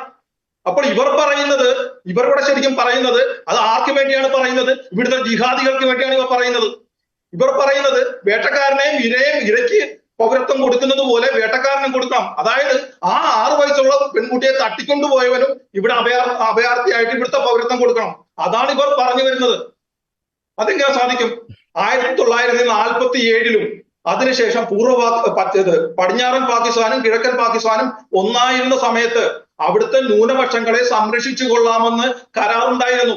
അതിനുശേഷം ബംഗ്ലാദേശിന് സ്വാതന്ത്ര്യം മേടിച്ചു കൊടുത്തതിനു ശേഷം ഇന്ദിരാഗാന്ധിയും മുജീബ് റഹ്മാനും തമ്മിലുള്ള കരാറും ഉണ്ടായിരുന്നു അവിടുത്തെ ന്യൂനപക്ഷങ്ങളെ സംരക്ഷിച്ചു കൊള്ളാമെന്ന്. അവിടെ ഏത് ന്യൂനപക്ഷത്തെയാണ് സംരക്ഷിച്ചത്? എങ്ങനെയാണ് സംരക്ഷിച്ചത്? കണക്കുകളൊന്നും എടുത്തു നോക്കൂ. 1947 20.5% ഹിന്ദുക്കൾ പാകിസ്ഥാനിൽ ഉണ്ടായിരുന്നു. ഇന്നത്തെ പടിഞ്ഞാറൻ പാകിസ്ഥാൻ, ഇന്നത്തെ പാകിസ്ഥാനിൽ 2021 കണക്ക് പ്രകാരം 2.14% ഹിന്ദുക്കൾ മാത്രമാണ് അവശേഷിച്ചത്. അറിയോ? അതേപോലെ ഇപ്പോഴത്തെ കിഴക്കൻ പാകിസ്ഥാൻ എന്ന് പറയുന്ന ബംഗ്ലാദേശിൽ 1947 30% ഹിന്ദുക്കൾ ഉണ്ടായിരുന്നു. ഇന്ന് 2021 7% ഹിന്ദുക്കളാണുള്ളത്. അതുപോലെ തന്നെ ഇപ്പോഴത്തെ പാകിസ്ഥാനിൽ 2047 5.6% ക്രിസ്ത്യാനികൾ ഉണ്ടായിരുന്നു. ഈ ക്രിസ്ത്യാനികൾ എവിടുന്ന് പോയതാണെന്ന് അറിയാമോ? ഗോവയുടെ തീരങ്ങളിൽ നിന്ന്, ഗോവ മുതൽ പനവേൽ വരെയുള്ള ഭാഗങ്ങളിൽ നിന്ന്, ഗുജറാത്തിൽ നിന്നും പഞ്ചാബിൽ നിന്നും പോയവരുണ്ട്. ആംഗ്ലോ ഇന്ത്യൻസ് ഉണ്ട് അതിനകത്ത്. ബ്രിട്ടീഷുകാരുടെ ജോലിക്കാരും അവരുടെ സഹായികളും ഒക്കെ ആയിട്ട് ലാഹോറിലും ഫരീദാബാദിലും ഒക്കെ ജീവിച്ചിരുന്ന ധാരാളം ക്രിസ്ത്യൻസ് ഉണ്ട്. അന്ന് 5.6% ഉണ്ടായിരുന്ന ക്രിസ്ത്യാനി ഈ 2017 1.2% കുറഞ്ഞു. 2021 വെറും 0.8% മാത്രം, 1% താഴെയാണ് ക്രിസ്ത്യാനി അവിടെ ഉള്ളത്. ആ ക്രിസ്ത്യാനി, ബാക്കി വരുന്ന ക്രിസ്ത്യാനി ഇനി ഒരു സെൻസസ് ഉണ്ടാവുമ്പോൾ ഒറ്റൊരുത്തം പോലും പാകിസ്ഥാനിൽ അവശേഷിച്ചിട്ട് വരില്ല. അപ്പോൾ അതിൽ നിന്ന് കുറച്ചുപേരെ ഇങ്ങോട്ട് കൊണ്ടുവരുമ്പോൾ ഇവിടുത്തെ കോൺഗ്രസ്സുകാരനും കമ്മ്യൂണിസ്റ്റുകാരനും ചൊറിയേണ്ട ആവശ്യം എന്താണ് നിങ്ങളുടെ ബുദ്ധിമുട്ട്? നിങ്ങൾ ആർക്ക് വേണ്ടിയാണ് സംസാരിക്കുന്നത്? അപ്പോൾ ഇവിടെ മറ്റൊരു കാര്യമുണ്ട്. ഇദ്ദേഹം ഇപ്പോൾ ഇവിടുത്തെ കോൺഗ്രസിന്റെ നേതാവ് പറഞ്ഞല്ലോ, ഇത് മറ്റുള്ളവരെ ബാധിക്കുമെന്ന്. എങ്ങനെ ബാധിക്കുമെന്ന് നിങ്ങൾ വ്യക്തമാക്കൂ.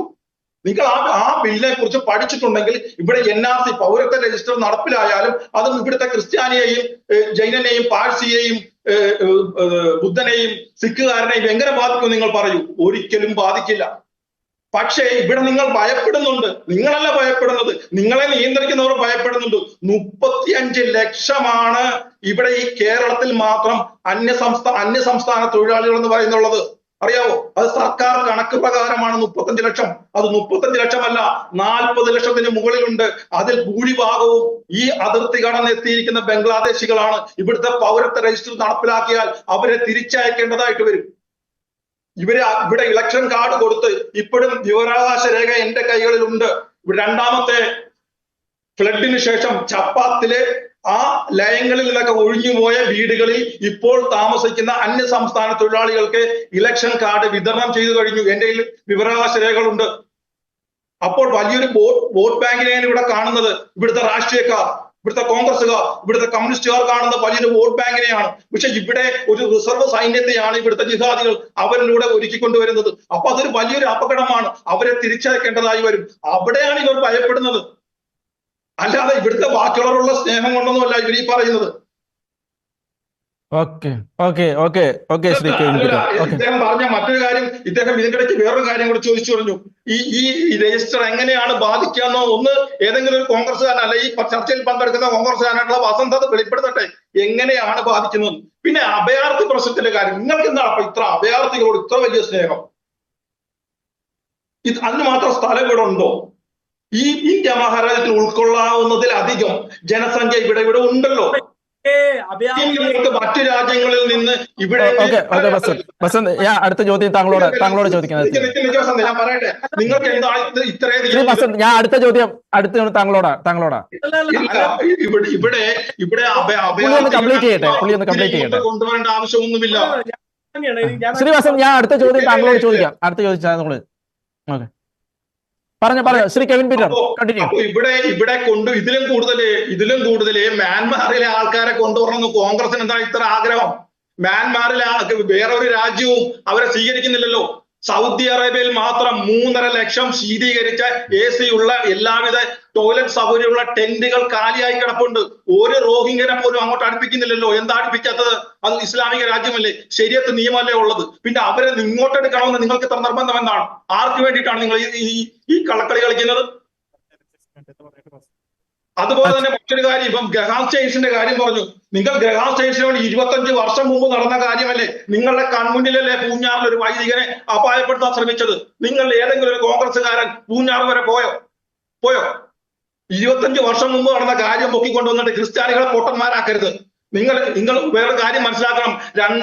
ദാരാ സിംഗിന്റെ രണ്ടാമത്തെ അനുയായി ആയിരുന്ന, അയാളുടെ കൂടെ നിന്നിരുന്ന ഏറ്റവും വലിയ സുഹൃത്തായിരുന്ന, ഈ കുറ്റകൃത്യത്തിൽ 2ാം പ്രതിയായിരുന്ന ബുദ്ധദേവ് നായിക്കിനെ 18 വർഷം കോൺഗ്രസ് ഭരിച്ചിട്ട് പോലും നിങ്ങൾക്ക് അറസ്റ്റ് ചെയ്യാൻ സാധിച്ചില്ല. അല്ല, എന്താണ് അങ്ങനെ നിലപാട്? തൃശൂർ പാലിയം പള്ളി പൊളിക്കണമെന്ന വിശ്വ ഹിന്ദു പരിഷത്തിന്റെ നിലപാട്, അതിനോട് എന്താണ് നിങ്ങളുടെ നിലപാട്? അതിനുള്ള നിലപാട് പറയാം. താങ്കൾക്ക് തൃശ്ശൂരിലെ പ്രശ്നമല്ലേ അറിയേണ്ടതുള്ളൂ. അങ്ങനെ അദ്ദേഹം ഒരു 24 ന്യൂസ് 18ന്റെ ഒരു ചാനൽ ചർച്ചയിൽ, 24 ന്യൂസാന്ന് തോന്നുന്നു, ചാനൽ ചർച്ചയിൽ അദ്ദേഹത്തെ അർത്തുങ്കൽ പള്ളിയുടെ കാര്യം പറഞ്ഞ് പ്രകോപിപ്പിക്കാൻ പലതവണ ഹാഷ്മി ശ്രമിക്കുന്നതിനിടയിൽ അയാൾ സന്ദർഭവശാൽ പറഞ്ഞൊരു കാര്യം മാത്രമാണ് പാലിയം പള്ളി. പിന്നെ പാലിയം പള്ളി മാത്രമല്ല അല്ല, നിക്ക് 24 ചാനലിന്റെ ആ ചർച്ചയിൽ അങ്ങ് ഉണ്ടായിരുന്നോ? ഇല്ലല്ലോ. ഞാൻ ഉണ്ടായിരുന്നു. അതുകൊണ്ട് എനിക്ക് നിങ്ങൾ ഞാനുമായിട്ട് ചോദ്യോത്തര പരിപാടി അല്ല. ഞാൻ പറയട്ടെ, എന്നാ നിങ്ങൾ സംസാരിക്കും. അല്ല, കെവിൻ പീറ്റർ, താങ്കൾ അത് എക്സ്പ്ലെയിൻ ചെയ്ത് തീർക്ക, പൂർത്തീകരിക്കാതെ സംസാരിക്കട്ടെ. അല്ലല്ല, കോൺഗ്രസ് നേതാവുകളുടെ ചോദ്യോത്തര പരിപാടിക്കല്ല ഞാൻ. ഓക്കെ, ശ്രീ വസന്ത്, താങ്കൾക്ക് മറുപടി പറയാം. അതിന് എന്ത് മറുപടിയാണുള്ളത് താങ്കൾ പറയാനുള്ളത്? പറയാം. ഞാൻ എന്തുകൊണ്ട് ഇടപെട്ടു എന്ന് ചോദിച്ചാൽ 2 കാര്യങ്ങളുണ്ട്. ഒന്ന്, അദ്ദേഹം ഇല്ലാത്തൊരു ചാനൽ ചർച്ചയിൽ പറ്റി, ഞാൻ പങ്കെടുത്ത ഒരു ചാനൽ ചർച്ചയെ പറ്റി അദ്ദേഹം ഇങ്ങനെ കള്ളത്തരം പറഞ്ഞു അല്ല താങ്കൾ ഏതാണ് കള്ളത്തരം പറഞ്ഞത് നിങ്ങൾ പറയും. ഏതാണ് കള്ളത്തരം പറഞ്ഞത് ഞാൻ ചൂണ്ടിക്കാണിക്കുക. പറയുന്നത് ശ്രീ ബസന്ത് ഓക്കെ വസന്ത് ഏതാണ് ഞാൻ കള്ളത്തരം പറഞ്ഞത് ചൂണ്ടിക്കാണിച്ചിട്ട് ഇതിലേക്ക് പോകും. ഓക്കെ ഞാനൊന്ന് ഇടപെടട്ടെ.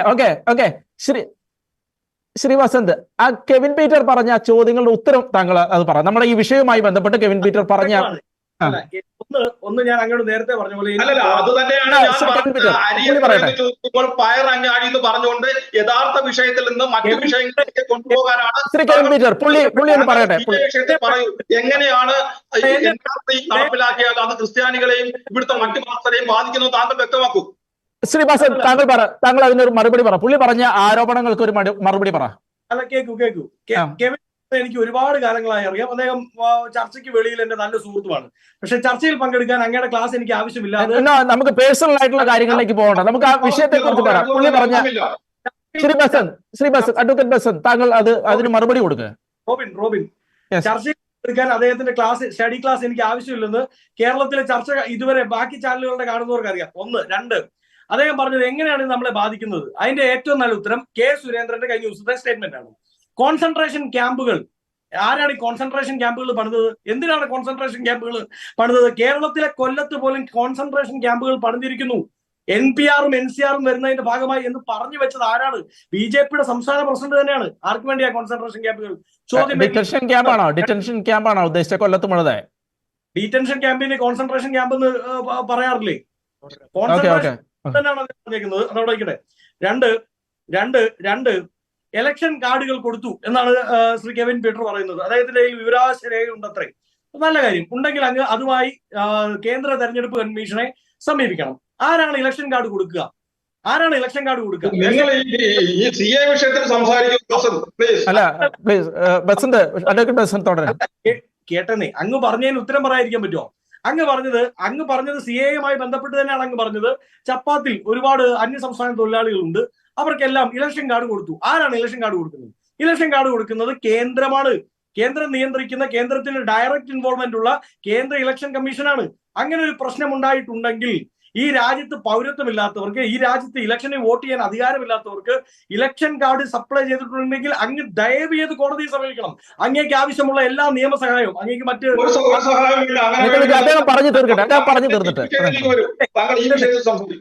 അല്ലല്ല, എന്തിനാ ബുദ്ധിമുട്ടുന്നത്? എന്തിനാ ഇങ്ങനെ അസ്വാരസ്യപ്പെടുന്നത്? കേക്ക്, അങ്ങേക്ക് ആവശ്യമുള്ള എല്ലാ ചർച്ചയിൽ നിന്ന് യഥാർത്ഥ വിഷയത്തിൽ നിന്നും താങ്കൾ ആരാണോ കെവിനായിട്ടെ? താങ്കളുടെ വിഷയത്തിലേക്ക് വാ. വിഷയത്തിലേക്ക് നേരത്തെ കെവിൻ ഈ ചപ്പാത്തിലെ കാര്യം പറഞ്ഞപ്പോ റോബിന് ഇടപെടണ്ടായിരുന്നോ? അത് ഞാൻ വിഷയത്തിന്റെ ഭാഗം മാത്രമാണ്. അതിൽ താങ്കൾക്ക് ഉപദേശം ആവശ്യമില്ല. ആ പോയിന്റിനെ ഞാൻ ഡിഫെൻഡ് ചെയ്യുക മാത്രമാണ് ചെയ്യുന്നത്. ഈ പോയിന്റ് അതിന്റെ ഭാഗമായി പറഞ്ഞതാണ്. ശ്രീ വസന്ത് തുടരട്ടെ. അദ്ദേഹം പറഞ്ഞു തീർക്കട്ടെ. ഈ രാജ്യത്ത് അന്യ രാജ്യത്ത് നിന്ന് കടന്നു വന്നിരിക്കുന്നവർക്ക് ഈ രാജ്യത്ത് കേന്ദ്ര തെരഞ്ഞെടുപ്പ് കമ്മീഷൻ വോട്ട് ചെയ്യാനുള്ള അവകാശം ഉണ്ടാക്കി കൊടുത്തെന്ന് പറഞ്ഞാൽ നിസാര ആരോപണമല്ല കെവിനെ. അതുമായി ബന്ധപ്പെട്ട് കോടതിയിൽ പോകണം. അങ്ങേക്ക് പൂർണ്ണമായ സൗജന്യ നിയമ സേവനം ഞാൻ ചെയ്തോളാം. താങ്കൾ ഈ വിഷയത്തിൽ പൂർണ്ണമായി ചെയ്യുന്നു. അങ്ങ് വാ. അല്ല, അത് CA ബന്ധപ്പെട്ടാ. അപ്പൊ അങ്ങേക്ക് അതിന്റെ ഉത്തരവില്ല. അപ്പൊ അത് പോട്ടെ. രണ്ടാമതായി അദ്ദേഹം പറഞ്ഞൊരു കാര്യം എന്താണ്, ആ ചർച്ചയിൽ ഈ അതിന് ഉത്തരവില്ല എന്ന് പറയാൻ ഞാൻ താങ്കളെ പോലെ ചോദ്യോത്തരം നടത്തുകയല്ല. എന്റെ അവസരം പറഞ്ഞാൽ ഞാൻ ഉത്തരം തരാം. ആയിക്കോട്ടെ. അദ്ദേഹം പറഞ്ഞത് മറ്റൊരു കാര്യം, തൃശ്ശൂർ പള്ളിയുമായി ബന്ധപ്പെട്ട് അദ്ദേഹം സാന്ദർഭ്യവശാൽ പറഞ്ഞു പോയതാണ്. അത്രേ പറയാൻ പറ്റുന്ന കാര്യമാണോ?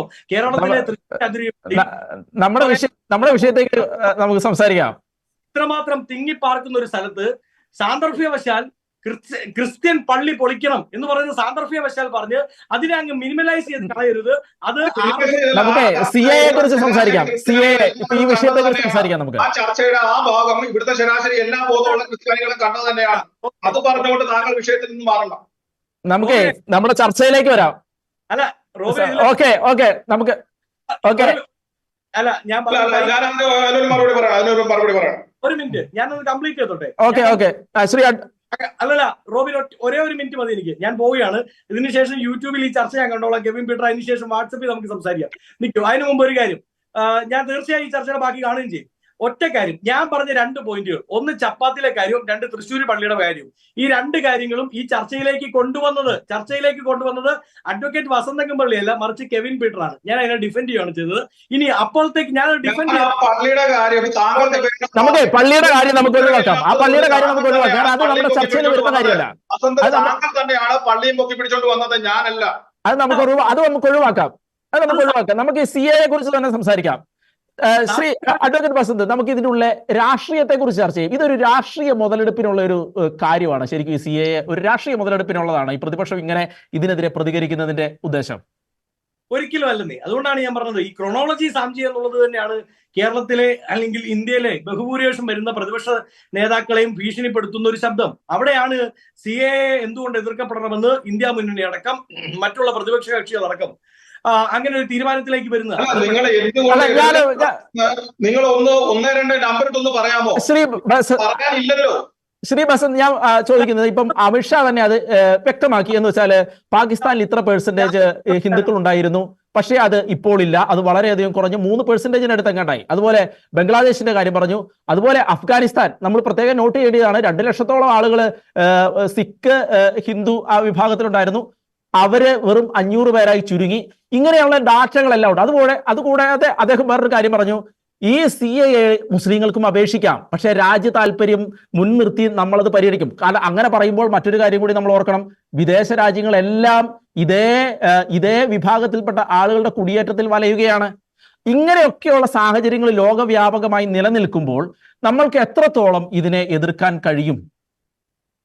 അല്ല, CAA പൂർണ്ണമായി ഞാൻ എതിർത്തില്ലല്ലോ. കാരണം NRC എല്ലാം പിന്നീട് അധികാരത്തിൽ വന്നിട്ടുള്ള കാര്യങ്ങളാണല്ലോ. കാരണം അടുത്ത പ്രാവശ്യം ആര് വരും അറിയില്ല നമുക്ക്. റോബിനെ ഒരു ഒന്ന്, CAA പൂർണ്ണമായി ഞാൻ എതിർത്തിട്ടില്ല. ഞാൻ ഏതെങ്കിലും ഒരു വിഭാഗത്തിന്റെ വക്താവല്ല. ഞാൻ വളരെ കൃത്യമായി കോൺഗ്രസിന്റെ സ്റ്റാൻഡാണ് പറയുന്നത്. കോൺഗ്രസിന്റെ സ്റ്റാൻഡ് ഇതാണ്: ഞങ്ങൾ ഇത് CAA തുടങ്ങിയാൽ NPR-ലോ NRC-യിലോ നിർത്തുകയുള്ളൂ എന്ന അമിത്ഷായുടെ വാക്ക് അത് പൂർത്തീകരിക്കപ്പെടും എന്ന് വിശ്വസിക്കുന്നവരാണ്. നിയമം പഠിച്ചിട്ടില്ലേ? ഇന്ത്യ മുന്നണി അധികാരത്തിൽ വന്നാൽ ഈ പ്രശ്നം, അത് അങ്ങനെ ഒരു ചോദ്യമാണ് അതിൻ്റെ ഉള്ളിൽ വരുന്നത്. കാരണം ഇന്ത്യ മുന്നണി അടുത്ത പ്രാവശ്യം അധികാരത്തിൽ എത്തിയാൽ ഇതിന്റെ ഒരു പ്രശ്നങ്ങളും ഇല്ലല്ലോ എന്നുള്ളതാണ് അതിൻ്റെ ഉള്ളിൽ ഒരു ചോദ്യം. CAA അത് നിൽക്കില്ലേ? അല്ല, അത് തന്നെയാണ് പറയുന്നത്. ഇന്ത്യ മുന്നണി അധികാരത്തിൽ എത്താതിരിക്കാൻ വേണ്ടിയാണ് കോഴി കൂവുന്ന സമയത്ത് 24-ാമത്തെ മണിക്കൂറിൽ ഇതുമായി ഇറങ്ങിയിരിക്കുന്നത് എന്ന് തന്നെയാണ് ഞങ്ങളുടെ. അപ്പൊ അങ്ങനെ വന്നു കഴിഞ്ഞാൽ, പക്ഷെ അങ്ങനെ വന്നു കഴിഞ്ഞിട്ടുണ്ടെങ്കിൽ നിങ്ങൾ ഉദ്ദേശിക്കുന്നത് ഇന്ത്യയിലെ ഭൂരിപക്ഷം ആളുകളും CAA അംഗീകരിക്കുന്നു എന്നുള്ളതാണോ? കാരണം അവര് ഈ CAA കൊണ്ട് അവർ ജയിക്കണം എന്നുണ്ടെങ്കിൽ ഇന്ത്യയിലെ ഭൂരിപക്ഷം ആളുകളും അതിനെ അംഗീകരിക്കുന്നതുകൊണ്ടായിരിക്കണമല്ലോ. ഒരിക്കലും അല്ലല്ലോ. എങ്ങനെയാ വരുന്നത്? റോബിന് ഒരു മാധ്യമ പ്രവർത്തനം എത്ര ശതമാനം വോട്ടുണ്ടായിരുന്നു NDAക്ക് കഴിഞ്ഞ പ്രാവശ്യം അറിയാവോ? 32. ഇന്ത്യ റോബിൻ ഒരു ബഡ്ഡിംഗ് ജേർണലിസ്റ്റ് അല്ലേ, തിരിച്ചറിയണ്ടേ? 32% വോട്ടായിരുന്നു NDAക്ക് 2019 ഉള്ളത്. 30-35% മാത്രമാണ് 2014 ഉള്ളത്. അതെന്താ ഇന്ത്യയിലെ കോൺഗ്രസിന്റെ പെർസെന്റേജ് എങ്ങനെയാണ് അന്നേരം വരുന്നത്? കോൺഗ്രസിന്റെ പെർസെന്റേജ് 32 NDAക്ക് ഉള്ളപ്പോൾ 31% വോട്ടുണ്ട്. 1% വ്യത്യാസമാണ് കോൺഗ്രസിനുള്ളത്. അന്ന് പ്രതിപക്ഷ ഐക്യം ഇല്ല, പ്രതിപക്ഷ സഖ്യമില്ല, UPA ഇല്ല. അന്ന് കോൺഗ്രസ് ഒറ്റയ്ക്കാണ് മത്സരിക്കുന്നത്. അപ്പോൾ നിങ്ങൾ ഇപ്രാവശ്യം ഈ മുന്നണികളെല്ലാം ഉള്ളപ്പോൾ, ഇന്ത്യ മുന്നണി ഉള്ളപ്പോൾ തീർച്ചയായും നിങ്ങൾ അധികാരത്തിൽ വരുമെന്ന് തന്നെ അല്ലെ വിശ്വസിക്കേണ്ടത്? തീർച്ചയായും. അല്ലല്ലോ, ഞാൻ പറഞ്ഞല്ലോ, അതിനെ ഡിഫെൻഡ് ചെയ്യാൻ വേണ്ടി ഈ രാത്രി ഇങ്ങനെ ഒരു നിയമവുമായി ഇറങ്ങി പുറപ്പെടുന്നതിനെ ഡിഫെൻഡ് ചെയ്യുക തന്നെ ചെയ്യും. രാഷ്ട്രീയമായി ഡിഫെൻഡ് ചെയ്യുക തന്നെ ചെയ്യും, ഒരു സംശയം വേണ്ട. 2 സാന്ദർഭികവശാലൊക്കെയാണ് പറയുന്നതെന്ന് പറയുന്നവർക്ക് ഉത്തരം പറയാൻ എനിക്ക് തൽക്കാലം സമയമില്ല. അവർ VSPയുടെ സാന്ദർഭികവശാലുള്ള വിഷമങ്ങളുടെ കൂടെ നിൽക്കട്ടെ എന്ന് മാത്രമേ പറയാനുള്ളൂ. പക്ഷേ അവരുടെ തിരഞ്ഞെടുപ്പ് വാഗ്ദാനമായിരുന്നു അത്. തിരഞ്ഞെടുപ്പ് വാഗ്ദാനം അവർ നടപ്പിലാക്കി. അപ്പോൾ ആ തിരഞ്ഞെടുപ്പ് വാഗ്ദാനം നടപ്പിലാക്കിയപ്പോൾ സ്വാഭാവികമായും നിങ്ങൾക്ക് അതിനുള്ള ഇത്രയും എതിർപ്പിന്റെ ആവശ്യമുണ്ടോ? നിങ്ങളുടെ നേതാക്കന്മാർ മണിപ്പൂരിൽ പോയവർ 2.5 മണിക്കൂർ സഞ്ചരിച്ച് പൂഞ്ഞാറിൽ പോകാതെ തലയിൽ മുണ്ടിട്ട് നടന്ന ഞങ്ങൾ കണ്ടതാണ്. അപ്പോൾ പറയണ്ട, VSPയുടെ കാര്യത്തോടെ നിൽക്കട്ടെ. കാര്യം പറയുമ്പോൾ സംഘപരിവാർ ചാപ്പയടിക്കുന്നത് നിങ്ങൾ ഇന്നലെ തുടങ്ങിയ കാര്യമൊന്നുമല്ല. കെവിൻ പൂഞ്ഞാറിൽ പോയിരുന്നോ? തീർച്ചയായിട്ടും പോയിരുന്നു. ഞാൻ പ്രവർത്തകർ അതിന്റെ ആദ്യ സമയങ്ങൾ തൊട്ട് അവിടെ ഉണ്ടായിരുന്നു, ഹോസ്പിറ്റലിലും അവിടെ എല്ലായിടത്തും ഉണ്ടായിരുന്നു. ഓക്കെ നമുക്ക് അവിടെ ശ്രീ ചാക്കോ കാളാമറമ്പിൽ എനിക്കൊന്ന് പോണം. താങ്കൾ പറ. അതായത് അദ്ദേഹം പൂഞ്ഞാറിൽ പോയ കഥ പറയുമ്പോൾ ഈ പൂഞ്ഞാർ അടക്കം ഉൾപ്പെടുന്ന കാഞ്ഞിരപ്പള്ളി രൂപതയുടെ യുവദീപ്തിയുടെ യുവജന പ്രസ്ഥാനത്തിന്റെ മുൻ രൂപതാ പ്രസിഡന്റ് ആയിരുന്നു ഞാൻ. അതുകൊണ്ട് അങ്ങ് എന്റെ ക്രിസ്ത്യൻ സ്നേഹം കാഞ്ഞിരപ്പള്ളിയുടെ ആളായിരുന്ന താങ്കൾ കാഞ്ഞിരപ്പള്ളിയിൽ അമൽ ജ്യോതി ഒരു വിഷയം ഉണ്ടായപ്പോൾ താങ്കളുടെ നേതാക്കൾ എവിടെയായിരുന്നു? ഇങ്ങനെ ഇടപെടുന്ന ഒരു ചർച്ചയിൽ എങ്ങനെ പങ്കെടുക്കാൻ പറ്റും? ഞാൻ മറുപടി പറയാമല്ലോ. താങ്കളെ പേരെടുത്ത് പരാമർശിക്കുന്നതുകൊണ്ടാണ് ഞാൻ മറുപടി പറയുന്നത്. ശ്രീ കെവിൻ പീറ്റർ താങ്കൾ ഒരു അല്പനേരം ഒന്ന് നിശബ്ദമായിരിക്കും. ശ്രീ വസന്ത് പറഞ്ഞു തീർക്കട്ടെ. കോൺഗ്രസിനുള്ള ഏറ്റവും പ്രധാനപ്പെട്ട ജനപ്രതിനിധി അവിടെ നിന്നുള്ള MP ആണ് ശ്രീ ആന്റോ ആന്റണി. അദ്ദേഹം ആ മേഖലയിൽ ഉണ്ടായിരുന്നു, അവിടെ സന്ദർശിക്കുകയും ചെയ്തിട്ടുണ്ട്. അതുകൊണ്ട് പൂർണ്ണമായും നിങ്ങൾ RSSന്റെ കുഴലൂത്തിനനുസരിച്ച് സംസാരിക്കരുത്. അങ്ങ് എനിക്കൊരു ബഹുമാനമുള്ള വ്യക്തിയാണ്. അങ്ങ് അതുകൊണ്ട് പൂർണ്ണമായും ആ ചേരിയിലേക്ക് ഒരു RSSകാരന്റെ താഴേക്ക് അങ്ങ് അധപതിക്കരുത് എന്ന സ്നേഹത്തോടെ അങ്ങയോട് പറഞ്ഞുകൊണ്ട് ഞാൻ ഈ ചർച്ചയിൽ നിന്ന് പിൻവാങ്ങും.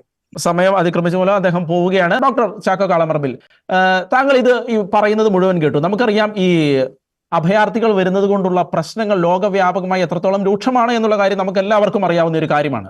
അപ്പോൾ ഇത്തരം ഒരു സാഹചര്യത്തിൽ ഈ മുസ്ലിംസിനെ, ഈ രാജ്യങ്ങളിൽ നിന്നുള്ള മുസ്ലിംസിനെ ഒഴിവാക്കി, ആ പേര് ഒഴിവാക്കി, അതേസമയം മറ്റുള്ള ആളുകളെ സ്വീകരിച്ചു.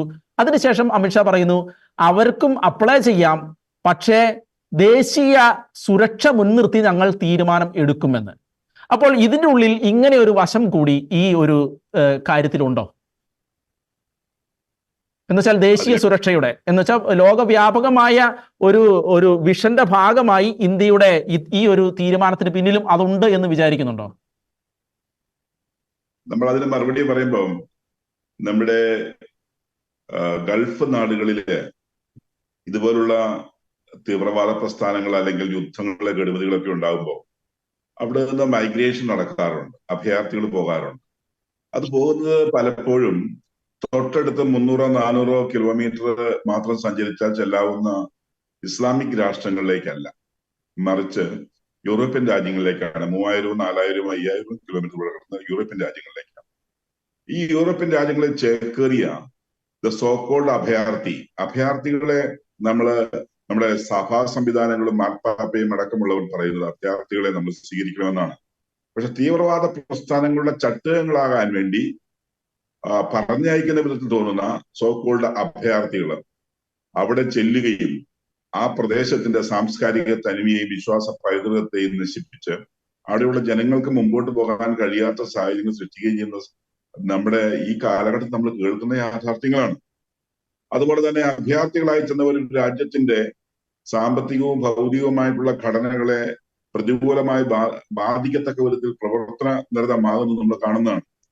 ഇന്ത്യയിലേക്ക് പോലും അഭയാർത്ഥികൾ വരുമ്പോൾ ആരും വേണ്ടെന്ന് പറയില്ല. പക്ഷെ തീവ്രവാദ പ്രസ്ഥാനങ്ങളുടെ ചട്ടുകങ്ങളാണ് എന്ന് സംശയിക്കത്തക്ക വിധത്തിലുള്ള അനധികൃത കുടിയേറ്റങ്ങൾ ഉണ്ടാകുമ്പോൾ അതിനെ പ്രോത്സാഹിപ്പിക്കാൻ ഒരു രാജ്യത്തിനും കഴിയില്ല, അതിനെ ചെക്ക് ചെയ്യണം. അപ്പൊ അതുകൊണ്ട് തന്നെ ഞാൻ മനസ്സിലാക്കുന്നത് ഈ അഭയാർത്ഥി എന്ന മറവിൽ വന്നു ചേരുന്നത് ഈ പറയുന്ന തീവ്രവാദ പ്രസ്ഥാനങ്ങളുടെ ചട്ടുകാരാണെങ്കിൽ അത് പുനഃപരിശോധിക്കണം. ഈ കാലഘട്ടത്തിൽ ഈ തീവ്രവാദം കണ്ടമാനം വളർന്നിരിക്കുന്നു. എത്രയോ രാജ്യങ്ങളിൽ നിഷ്കളങ്കരായിട്ടുള്ള വിശ്വാസ സമൂഹങ്ങൾ കൊലയ്യപ്പെടുന്നു.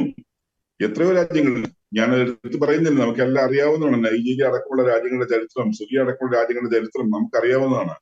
അപ്പൊ അതുപോലുള്ള എന്താ പറയുക, ഭീകര പ്രസ്ഥാനങ്ങള് നല്ലവണ്ണം വേരോട്ടം പ്രാപിച്ചു നിൽക്കുന്ന ഒരു കാലഘട്ടത്തിൽ നമ്മൾ അഭയാർത്ഥികളുടെ പേരിൽ വരുന്നവരെ സൂക്ഷിക്കണമെന്ന് പറയുന്നത് തെറ്റാണെന്ന് ഞാൻ കരുതുന്നില്ല.